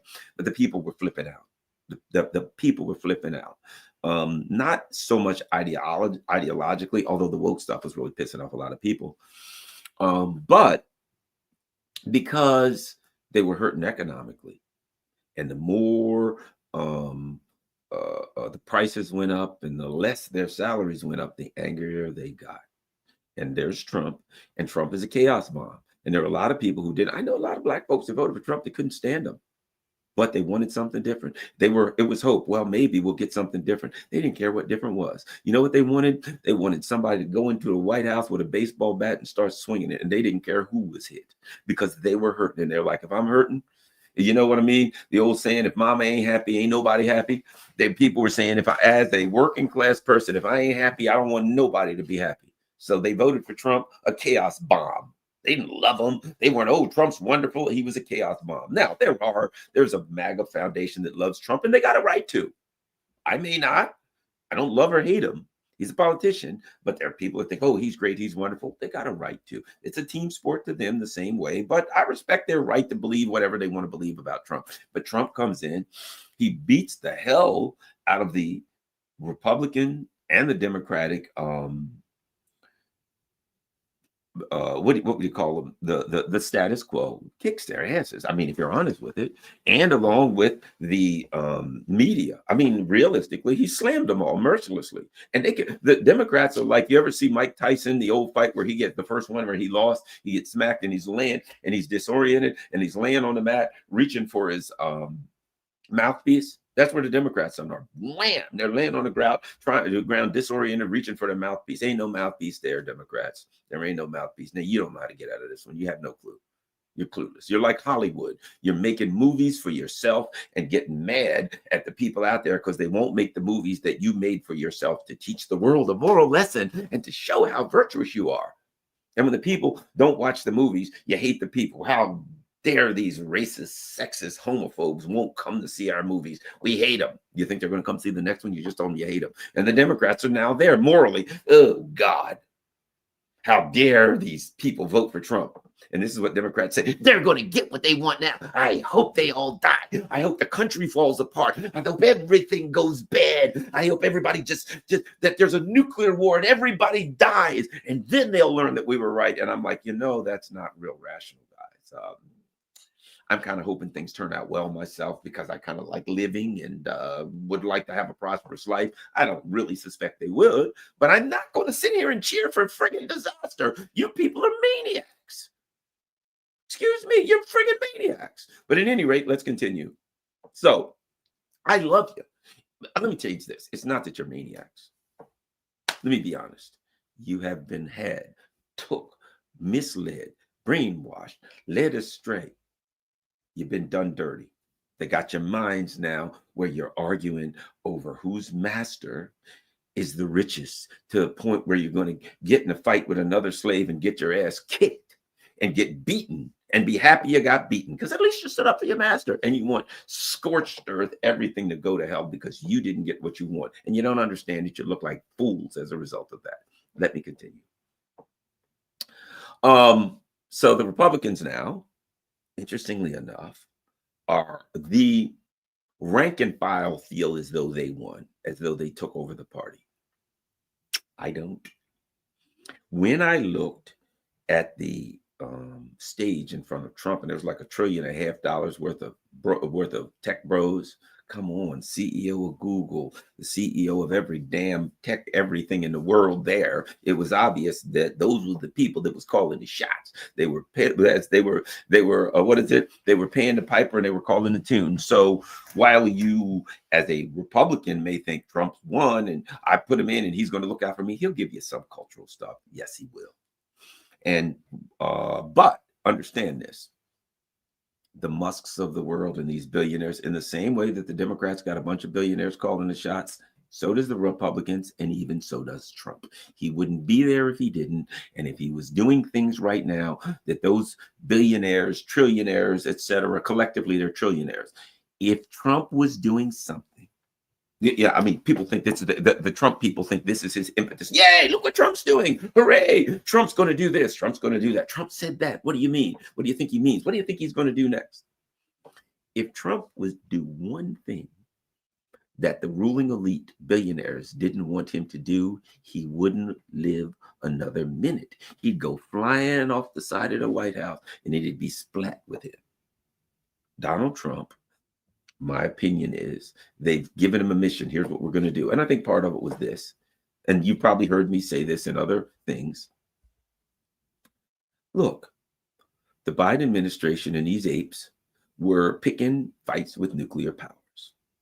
People who are billionaires who are into this transhumanism crap. And I mean, I'm not making this is not crazy because they're open about it. They're trying to find a way to take their consciousness and put it into a machine so they can live forever. That's their plan. That's what they're trying to do. That's what they're trying. A lot of them are trying to figure out how to do that, right? You can go all the way back to Ted Williams, the famous baseball player who had himself or his head or something frozen. So if one day they figure out how to do that, they can bring him back to life. This is nothing new for rich and powerful people. My life is so good. I want to live forever. Okay. That's what vampire movies are about. Philosophically, right? Living forever. Would you want to live forever? Would it be worth it? Would it be funny? And what if you fun? And if you had to live forever, you had to do evil things to live forever, would that be worth it? Okay, all of those things, right? And Biden and the knuckle dragging apes were picking fights with nuclear powers, and they started thinking these sons of bitches are going to kill us all. And the tech bros were wise enough to look at the world and say, look, Russia's powerful. We go to war with them, we got problems. China's powerful. We got a war with them. We got to go to we're gonna have a problem if we go to war with them. And might I add, the tech bros got all of their infrastructure in China. You think they want a war with China? No, they do not. And China needs lots of raw materials from Russia, which is the largest country in the world. What is it? 3.5, 4 times the size of the United States. It's got 12 time zones. They got everything China needs. So the tech bros are like, dude, we're eating off China. We ain't going to damn war with China or Russia. Let's change this thing. The world is changing. We're in a multipolar world. Screw that. Out with the neocons. And so what happened? The neocons were in charge. They've been yanked off the stage and shoved aside. And they ain't saying a damn word. I always say this. You've been around a long time, haven't you? You know the relationship between the U.S. and Israel. The arguments, yes, Israel runs the U.S. And I'm like, no, it doesn't. Israel is a military outpost for the U.S. empire. But no. Anything they say, it's the tail wagging the dog. What happened when Trump came in? Picks up the phone. Hey, Netanyahu, cut that crap out and stop now.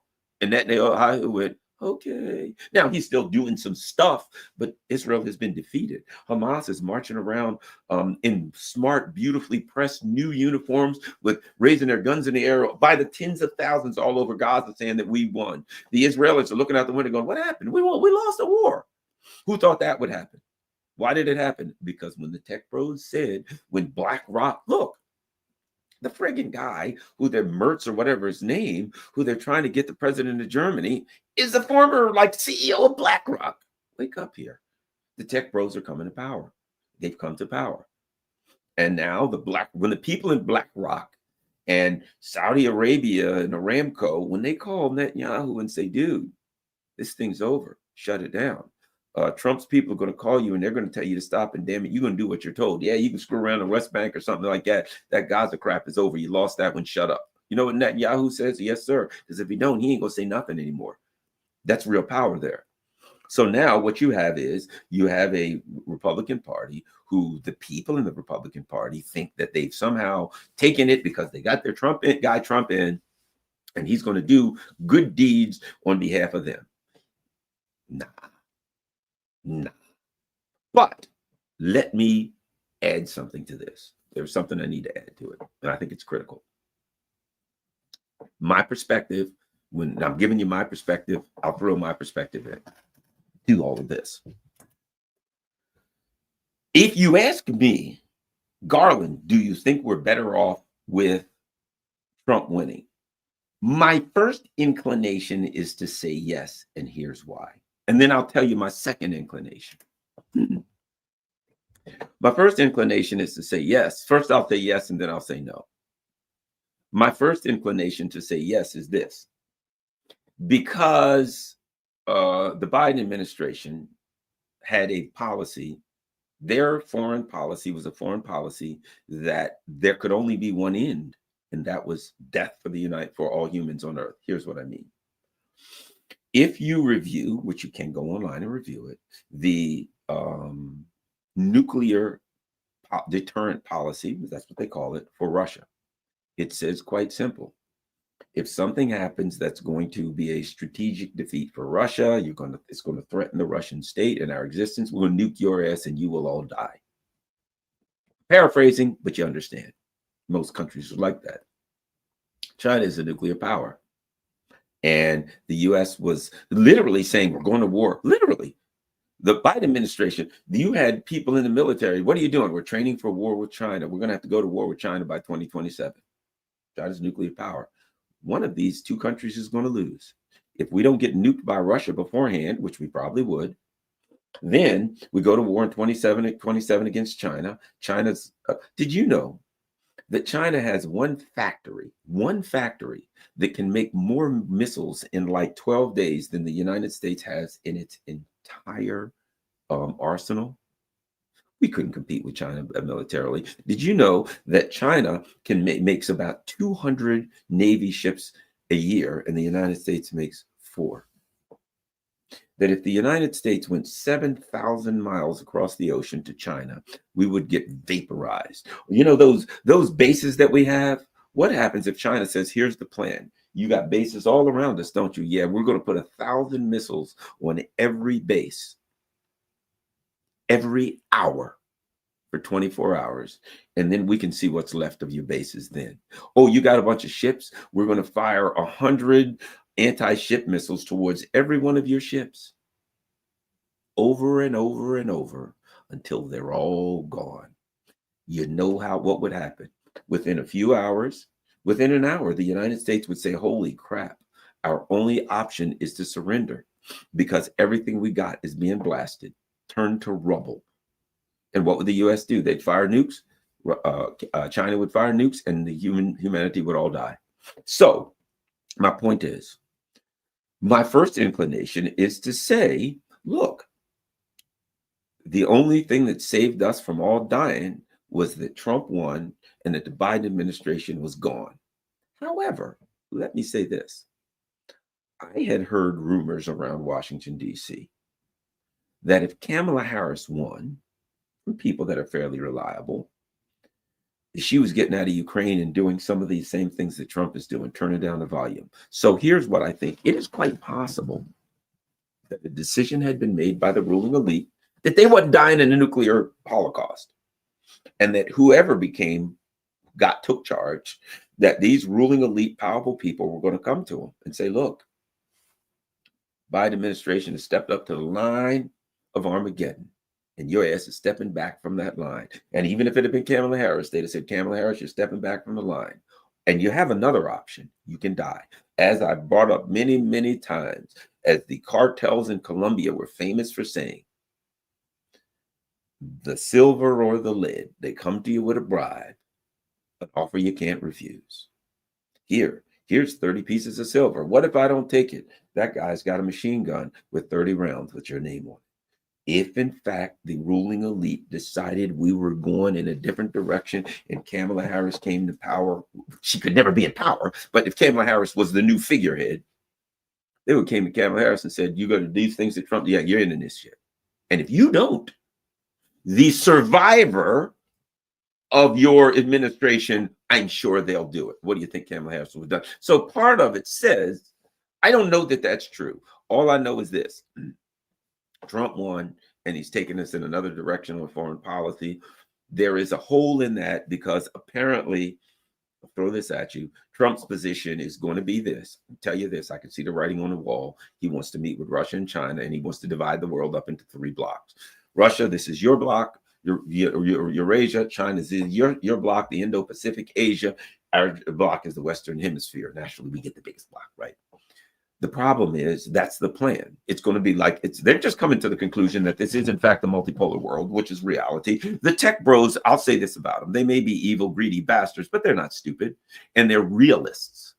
And you listen to what they're saying and what's being said by Marco Rubio and some of the Trump people, and you're like, holy crap, they're saying things that are absolutely true. Marco Rubio just said, hey, the multipolar world is over. Who the hell? What? Well, I know it's over. You know it's over. But now Trump's people are saying it's over. And if the billionaires had decided that, even if Kamala came in, they probably would have forced her, would have told her what to do. She has no agency. I think that that's a good thing and will survive. But the Russians are going, and the Chinese are going to say, I'm telling you right now, they're going to say, no, we don't believe in bloc politics. You can come do business with anybody you want in our region, and we will do business with anybody we want in your region. We're not going to accept 3 spheres of influence. Nope. We're going with the non-aligned movement that was pushed by a lot of Black African countries and South American countries during the 1950s and 60s. Says we want a non-aligned movement. Of course, the U.S. empire said, no, we'd rather kill you and overthrow your leaders and steal all your stuff than go with a non-aligned movement. So we're at a point now where we're going to have the United States pushing bloc politics worldwide against 2 other gigantic ascending powers. We're a declining power. They're ascending powers. They're getting richer and more powerful. They're getting more influence worldwide, and we're getting the opposite. And we're going to say, try to impose our internet geopolitical beliefs on them. And they're going to say, no, we ain't doing it. And you can't make us. And guess what? We can't make them. And to some extent, I think, when Trump says to them, this is what we want to do, and they say we won't do it, what is he going to do? He's going to come back to the tech bros who are telling him what to do and say, hey, guys, they said no. Now, remember, Trump's inclination is to try to force everybody to do everything. You'll do what I say or else I'll punish you some kind of way.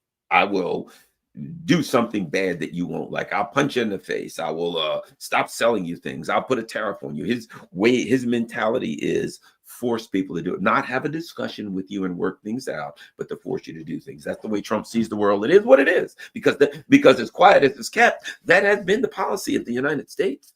That is an empire colonial policy. You go around the world and you force people to do the things you want them to do. And Trump is the embodiment of that. Trump is not an aberration of U.S. policy. He is the embodiment of U.S. foreign policy. But he knows where his bread's buttered. And I suspect when Trump does that, he's going to come back and he's going to say to the tech bros, Russia and China said no. And the tech bros will come up with another let me say one thing about the tech bros. They're evil, greedy bastards and billionaires. But they're actually pretty smart. And they're not knuckle-dragging fascist authoritarians. They're something different. There's something different. This is not to defend them, and they'll screw over the working class for their own needs, but they're smart enough to figure out how to survive. And they ain't going to go fight against Russia and China. They're not going to say, well, in that case, we'll attack Russia and China. No, they're going to come up with another plan. But my point is, I think in there, and I've said this somewhere in there, they've told Trump, as a part of a reward for all of this, some people tried to screw you, didn't they? Russiagate, charge you with 91 felonies and all that. They really tried to give you the shaft. It's open season on them. Do what you want. I think that. Oh, you're seeing him, do all kinds of stuff. Open season. And here's going to be a telltale sign. Let's watch this together. I think it's interesting. Tulsi Gabbard and RFK Jr. in the system of neoliberalism and neoconservatism that has existed for the past 40 or 45 years, however time you want to do it, wherever you want to start it, 50 even, you can if you want to go back to 75 with Carter. There's no way in the world that Tulsi Gabbard and RFK Jr. can possibly get confirmed. But I have it on pretty good authority that RFK Jr.'s, that they had the votes for him 2 weeks ago. 2 weeks ago that this is show with, a lot of times that's what you get in politics. My people tell me we shall see, which means most likely Tulsi has the votes. But they can't possibly, because you can't confirm them in this system. That tells you that the system is changing, is adjusting, right? That the tech bros have a different view of the world and that they want to exist in the multipolar world, thrive in the multipolar world, and make as much money as they can. I also, and I've said it in my other videos, I think a big part of these tariffs are, and you might already heard me say that, you can switch off now if you want to, but a big part of these tariffs are quite simple. That Trump wants to go back to a time in America, not just Trump, the Libertarian tech bros, when there were either very low or no income taxes, and that the government was funded by tariffs. And that's what they're thinking. We want to cut income tax dramatically, and the government will be funded by tariffs, and that will have another effect that I think they see. I could argue, I could discuss it. I'm going to actually bring Dr. Radhika Desai and maybe Michael Hudson, hopefully on this weekend to talk about this. There's other issues there, but I think to simplify it, what they want to do is, the government will raise money through tariffs as opposed to taxes, will dramatically lower the taxes. And then, because they know we can't really lower the inflation, can't really do anything about it because it's very complicated why we have the inflation. It has to do with the systemic problems that can't really be changed. So what we do is this. What is the problem? The problem is not inflation. We've always had inflation. The problem is that salaries haven't risen to adjust inflation. So as inflation goes up, your salary stays the same, you get poorer. But what happens if they cut your taxes in half or 75%? Salaries now come up and inflation effectively goes away for any with working people, right? I think one of the things we're going to see happen, I really believe it, one of the early things that will happen will be they're going to get rid of taxes on Social Security. And that'll help seniors. Now, they're going to cut a lot. They're going to do a lot of crap that's going to hurt a lot of working class people because they're libertarians. We've got to get rid of government employees by the billions, millions, and trillions. We've got to cut things that help, programs that help poor people, so they'll pull themselves up by their bootstraps, stuff like that. That's just going to hurt a lot of working class people. But at some point, I believe their plan is go back to funding the government with tariffs. And of course, cut the hell out of income taxes. Now that does something else. The people are pissed and they know it. Don't overlook this. Don't think Luigi didn't affect him. Scared to beat Jesus out of him.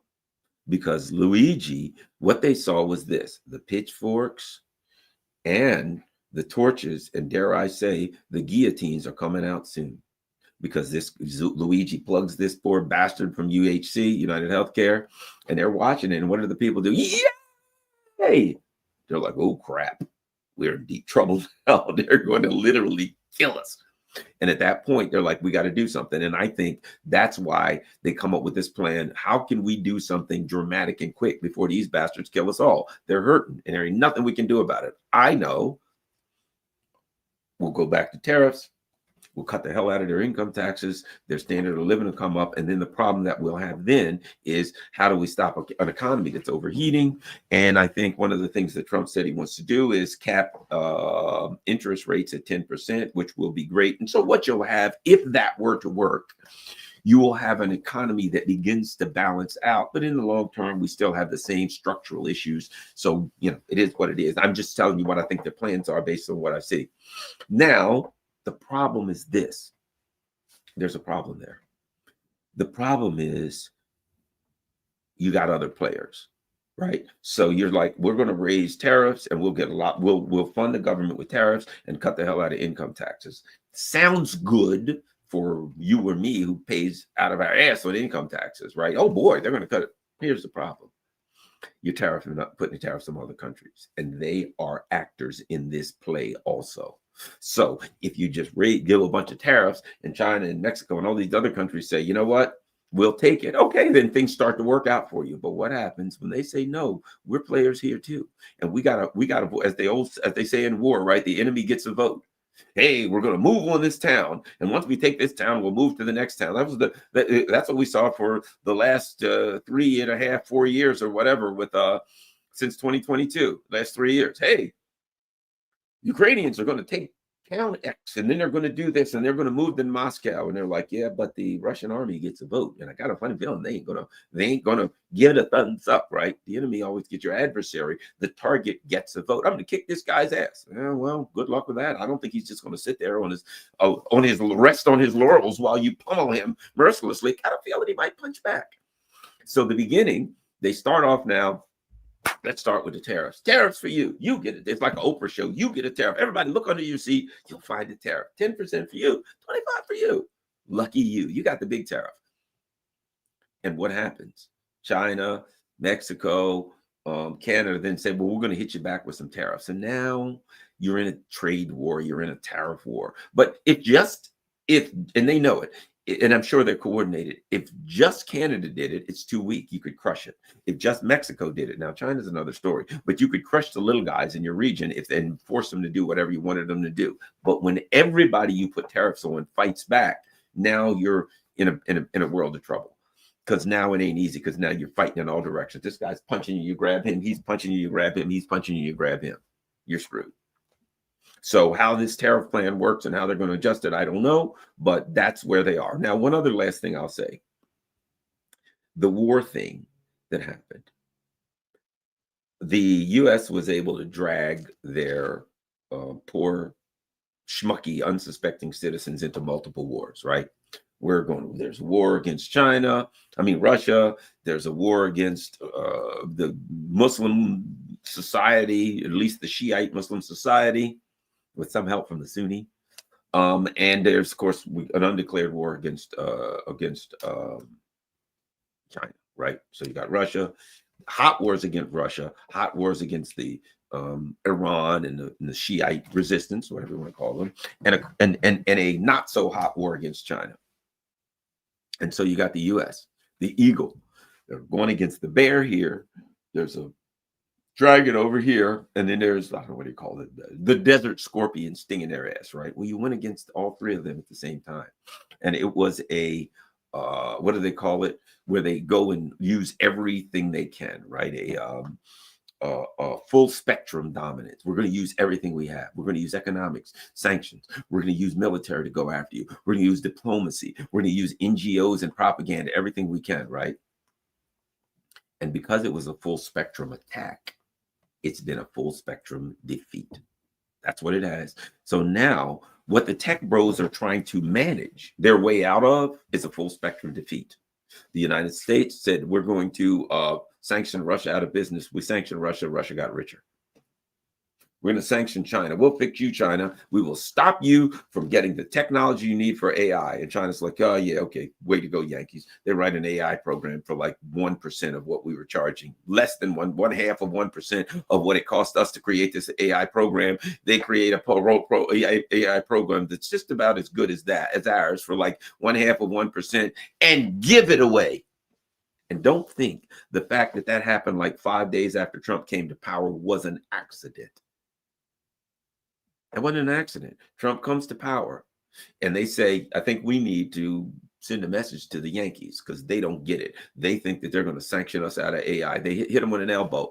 Boo! In basketball, you're playing down low and you're struggling. I used to love to play ball. I played in lots of leagues. I played community college, played in high school, loved basketball. That was my game, right? There's other things I like, pool, ping pong, but basketball was it, right? And every now and then, two guys are wrestling around down low to get the rebound, and one guy just, to send a message to the other guy, pow, hits him with an elbow, sends him a message. In baseball, they call it chin music, right? Some guy's crowding the plate, and the pitcher throws a pitch right in front of his chin. Get off that plate. Stop crowding the strike zone, dude. He backs off a little bit. Kind of sending you a message. Things could go bad for you, right? And I think that's what we're seeing. We're seeing some messages sent by China. Oh, you're gonna try to crowd us out of AI, are you? Well, how about this? Here's AI, and we're gonna give it away. They took $1 trillion. Boom, $1 trillion, just like that, gone from NVIDIA. So they have turned the AI with its deep say thing inside out and upside down that quick. And it was a message, and it was a reminder. You're not gonna freeze us out of the tech situation, bro. So if you want to work with us, we can all eat. If you don't, you're gonna suffer. And I'm glad that happened, because maybe, with that recognition, the tech bros and will say, well, it ain't going to work. We ain't going to be able to crowd them out. So what the hell is doing? What the hell are we doing sanctioning them? But the tariffs now, they're trying tariffs. Watch over the next week or two, because what you're going to see is this tariff situation, I think, start to work itself out as they're forced to deal with the reaction. And of course, Trump has been given the free reign to beat the hell out of anybody who went after him for this Russiagate crappy hoax that just fried the minds of the entire Democratic Party. And the last thing I think is this. I'll say this, and that is, Democrats got a big problem. So bottom line, I've outlined where I think what the two parties are. Democrats got a big problem, and I'll say this. The woke stuff. I would be remiss if I didn't at least touch on that. Hollywood, right? A lot of the woke stuff. And what it is this. This is every movie, every chewing gum commercial, everything. You look at it and it's like, what do you have? We have to make it look like America today. So we've got a black person, a gay person, an Asian guy. When I like look at every advertisement, as soon as it starts, I look, I'm like, where's the Asian guy? Oh, okay, there's an Asian guy. Where's the gay guy? Oh, there's a gay couple right there. It's like, okay, we're going to show you that we somehow are virtuous and good because we have one of each person, and every kind of person that we have like a rainbow, which is in a way is a racist way of viewing the world to me, because it's saying the only thing I see these people as is their identity. I don't see them as human beings. We're going to have one of each identity. Now, we're not going to have the best actors or actresses we can possibly have. We're going to have an Asian of this or that, a gay or whatever. They are only viewed as through the lens of their identity, not as their artistic talent or their ability or nothing. And then, and that ain't bad enough, what about the writers? We're going to have all women writers. Does that mean it's going to be a good movie? I want a good movie. Get the best writers you can. And if they happen to be women, fine. If they don't, if they happen to be gay, straight, whatever, I don't give a shit. I'm paying for a movie. I want to see a good movie. No, ain't the way it works. You're not doing that. They're not making a movie for you. They're making a movie to demonstrate their moral superiority to you. And if you don't like it, they hate you.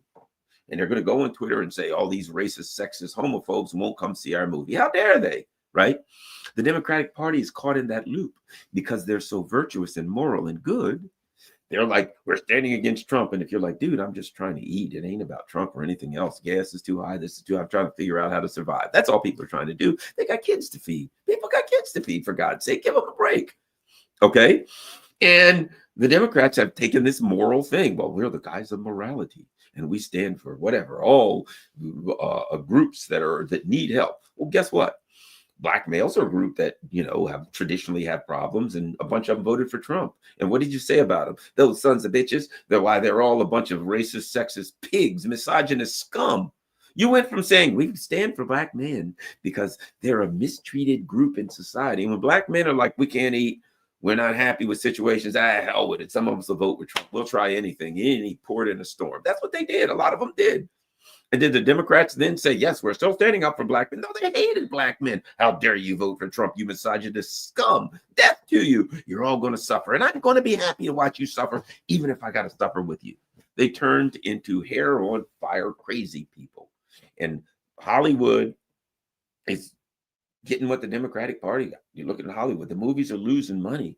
Hollywood's falling apart. Why? Because Hollywood has no interest in making the best movie they can. They have no interest in putting out the best product they can. They have an interest in showing you that they are morally superior to you because they have a black guy, a white guy, a Muslim guy, and the gay person, and the Asian guy, and woman of color, the indigenous person of color, and they've all these new terms that they've made up. And that shows you how virtuous they are, and they hate you, despise you, and you must be berated, attacked, and vilified if you say, I didn't like the movie that much. Hey, I thought you liked zombie movies, Garland. Yes, and I do, but I didn't like this. Well, wait a minute. We had a gay zombie. We had a Latino zombie. We had a Muslim zombie with a headscarf on. Come on. And I'm like, yeah, but the movie kind of sucked. Yes, but we had a diverse group of females who were writing. They were all writers. So what about that?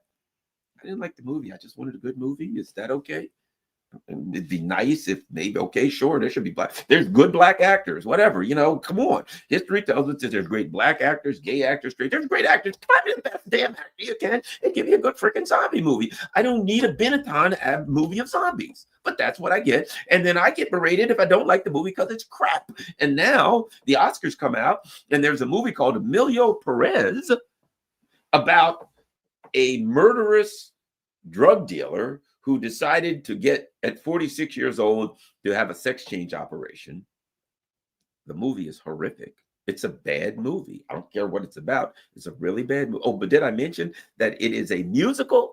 It is unbearable movie. I couldn't watch it. I've seen clips. There's no way I could watch that movie. Not because of anything in it other than it's a bad movie. 13 Oscars nominations. More Oscar nominations than Gone with the Wind and Ben-Hur and The Godfather. Not that those are good movies or anything. I'm just saying they weren't, they didn't have, a gay person and a black person and this and that. And no, The Godfather. Let's face it. You could say it's racist because it's making Italian people look like a bunch of mobsters, but you ever heard of the Bonanno family and the Genovese family? And yeah, there were 5 Italian families that were in New York that were mafia. It is what it is. You want to make the movie look like reality. There's like a movie. You turn on these movies today, and there's a movie about old England. Right? So King Arthur's court. And you're like, oh, King Arthur's court. And there's a black guy, a white guy, a gay guy, a Muslim guy, a Spanish guy. I'm like, how did the guy from friggin' Bolivia get to England in 1612? What the hell is this? Yes, but our movie has to look like America today. No, it doesn't. It has to look like England in 1612. No, sorry. That's not the way it works anymore in Hollywood. And they will berate you and hate you if you bring that up. You racist, sexist, homophobic, genocidal pig. That's America today. It is a friggin' disaster. And the Democratic Party is taking on that mantra of virtue signaling. And I guess if they watch this, they're going to hate me because I'm a sexist, racist pig. And I should be erased. I shouldn't be allowed to be on anything. Don't even get me started on the censorship. That's a whole nother level of fascism that the people actually believe that the government's trying to stop lies. Hey, the government's trying to stop misinformation. Oh, the government's trying to stop lies. Oh, you got to be a sucker of unthinkable proportions to think that the government and the billionaires that own the social media program are trying to stop people from saying things that are bad because they only want the truth. They only want the truth out about Gaza. They don't want the truth about Ukraine. Well, why is it that they did the opposite? That people who criticize government policies about COVID, about Ukraine, about Gaza, China, whatever the hell it was, neoliberalism, the people who criticized government policies were the ones that were purveyors of misinformation and had to be thrown off. And the people that said, we're doing the right thing in every war. There was no misinformation clauses that got them thrown off of social media. But at any rate, so that's where we are.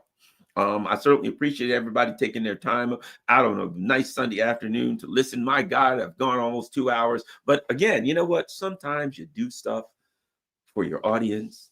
Today was for me. It was all about me. I just had things I had wanted to say, things I needed to say. And maybe this thing's too long. Maybe it's I need to chop some of this up a little bit and put it out in different stuff. At any rate, don't forget the last part.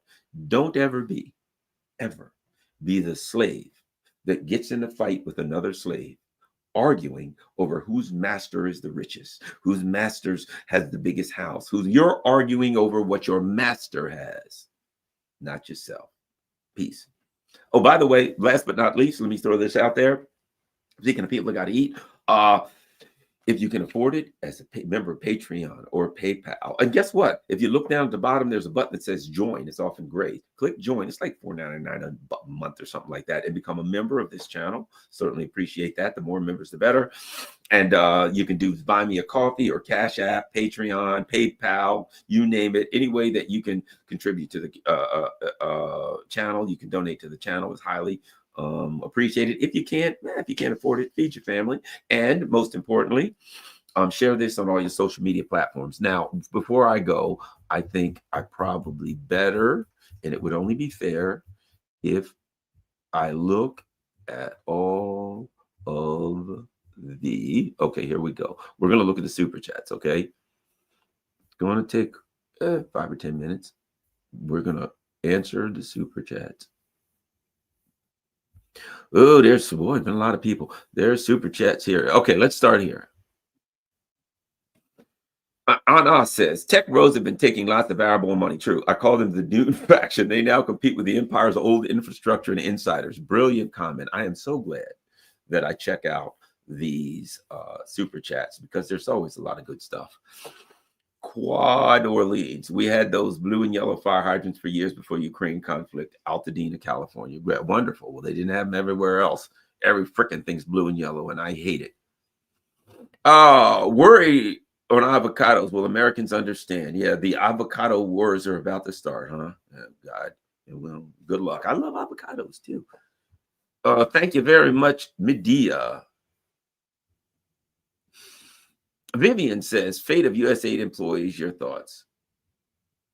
Things ain't looking good for USAID employees, to be honest. I think USAID is going to be, USAID is gone. I think the tech brothers are going to, look, if you are bringing this thing down and you're saying we are not going to be a worldwide empire anymore, you don't need the regime. The USAID is the regime, part of the regime change machine. You don't need a regime change machine, do you?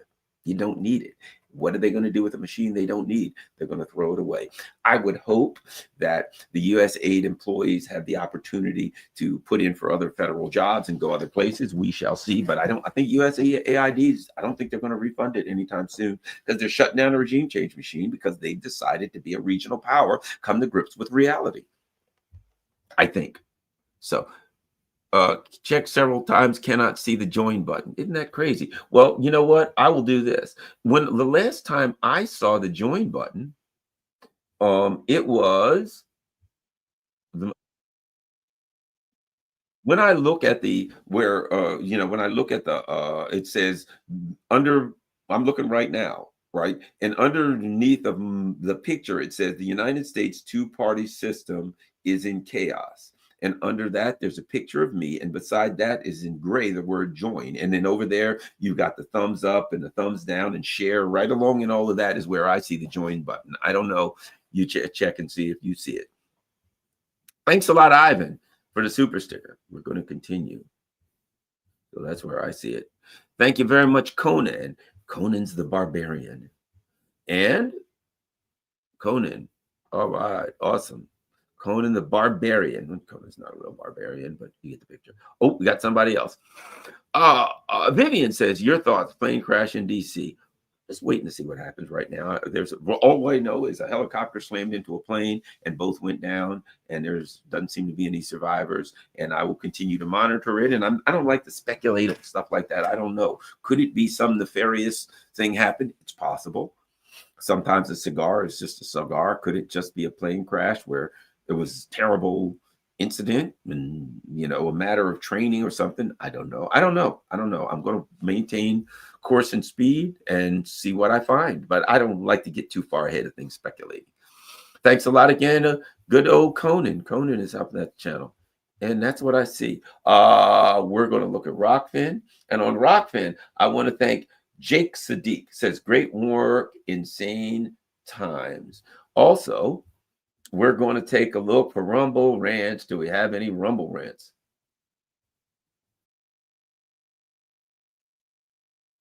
I don't see any Rumble Rants. Nope, apparently not. All right. Well, thanks a lot, everybody. Share this on all your social media. But people are not seeing the join button, huh? Isn't that interesting? No join button. Well, that won't surprise me, but I'm going to try to get other people to look. I'll look on my phone and see if I see it. That's weird. Does anybody see the join button at all? There should be a join button, maybe. And when I look at it on mine, right under the United States two-party system in chaos, 648, and there's a picture of me, and right next to that is a join button. You know what I'm going to do? I'm going to get somebody else to look, because who knows where the hell the join button is? I don't know. But what happens when I click on the join button? Join this channel. Oh, it's only $2.99 a month. You can join it bronze, silver, $2.99, or gold. So you can choose what you want. Also, what you can probably do is click and just go to my channel, right? Just go actually to my channel, where you see the channel for Garland Nixon. Maybe, I don't know what the heck.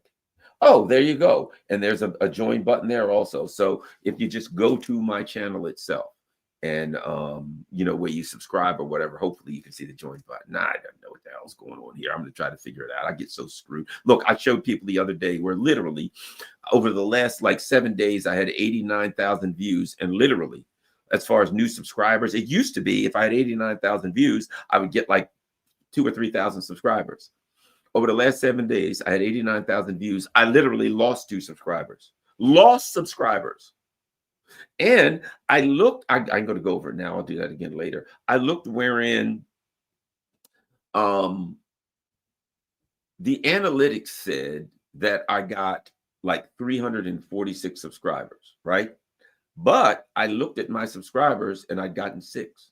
I mean, if you looked at it, it was like 77,016 at the beginning of the week. And at the end of the week, it was like, literally, it was 77,012 at the beginning of the week. At the end of the week, it was 77,019. So according to the number of subscribers that showed up on my channel, I got 7 subscribers. But when you looked and it said, how many subscribers have you got over the past 7 days? 346. So according to my analytics, I had gotten 346 subscribers. But according to the actual number of subscribers that showed up, I had gotten 7. So bottom line is, my channel is so shadow banned. So, you know, all this business about free speech and all this crap, it's just totally shadow banned. But it is what it is. I'm going to keep doing what I do because I enjoy it. And if you, some people are saying that's probably because you have to sign in. Maybe you got to sign in. I don't know, whatever the hell. Do the best you can. And if you can join, that's great. If not, who knows? I will figure it out. But thanks a lot, everybody. But I'm going to keep doing it, even though I'm shadow banned and everything else. I'm going to keep doing it because I really enjoy doing it. And I appreciate everybody. And you know what? Between people doing super chats and Patreons and buy me a coffee, somehow I'm able to eat. That could change. And I may end up eating cornmeal mush with a strip of bacon once a week. And then I can fight with you over whose master is better. I'm out.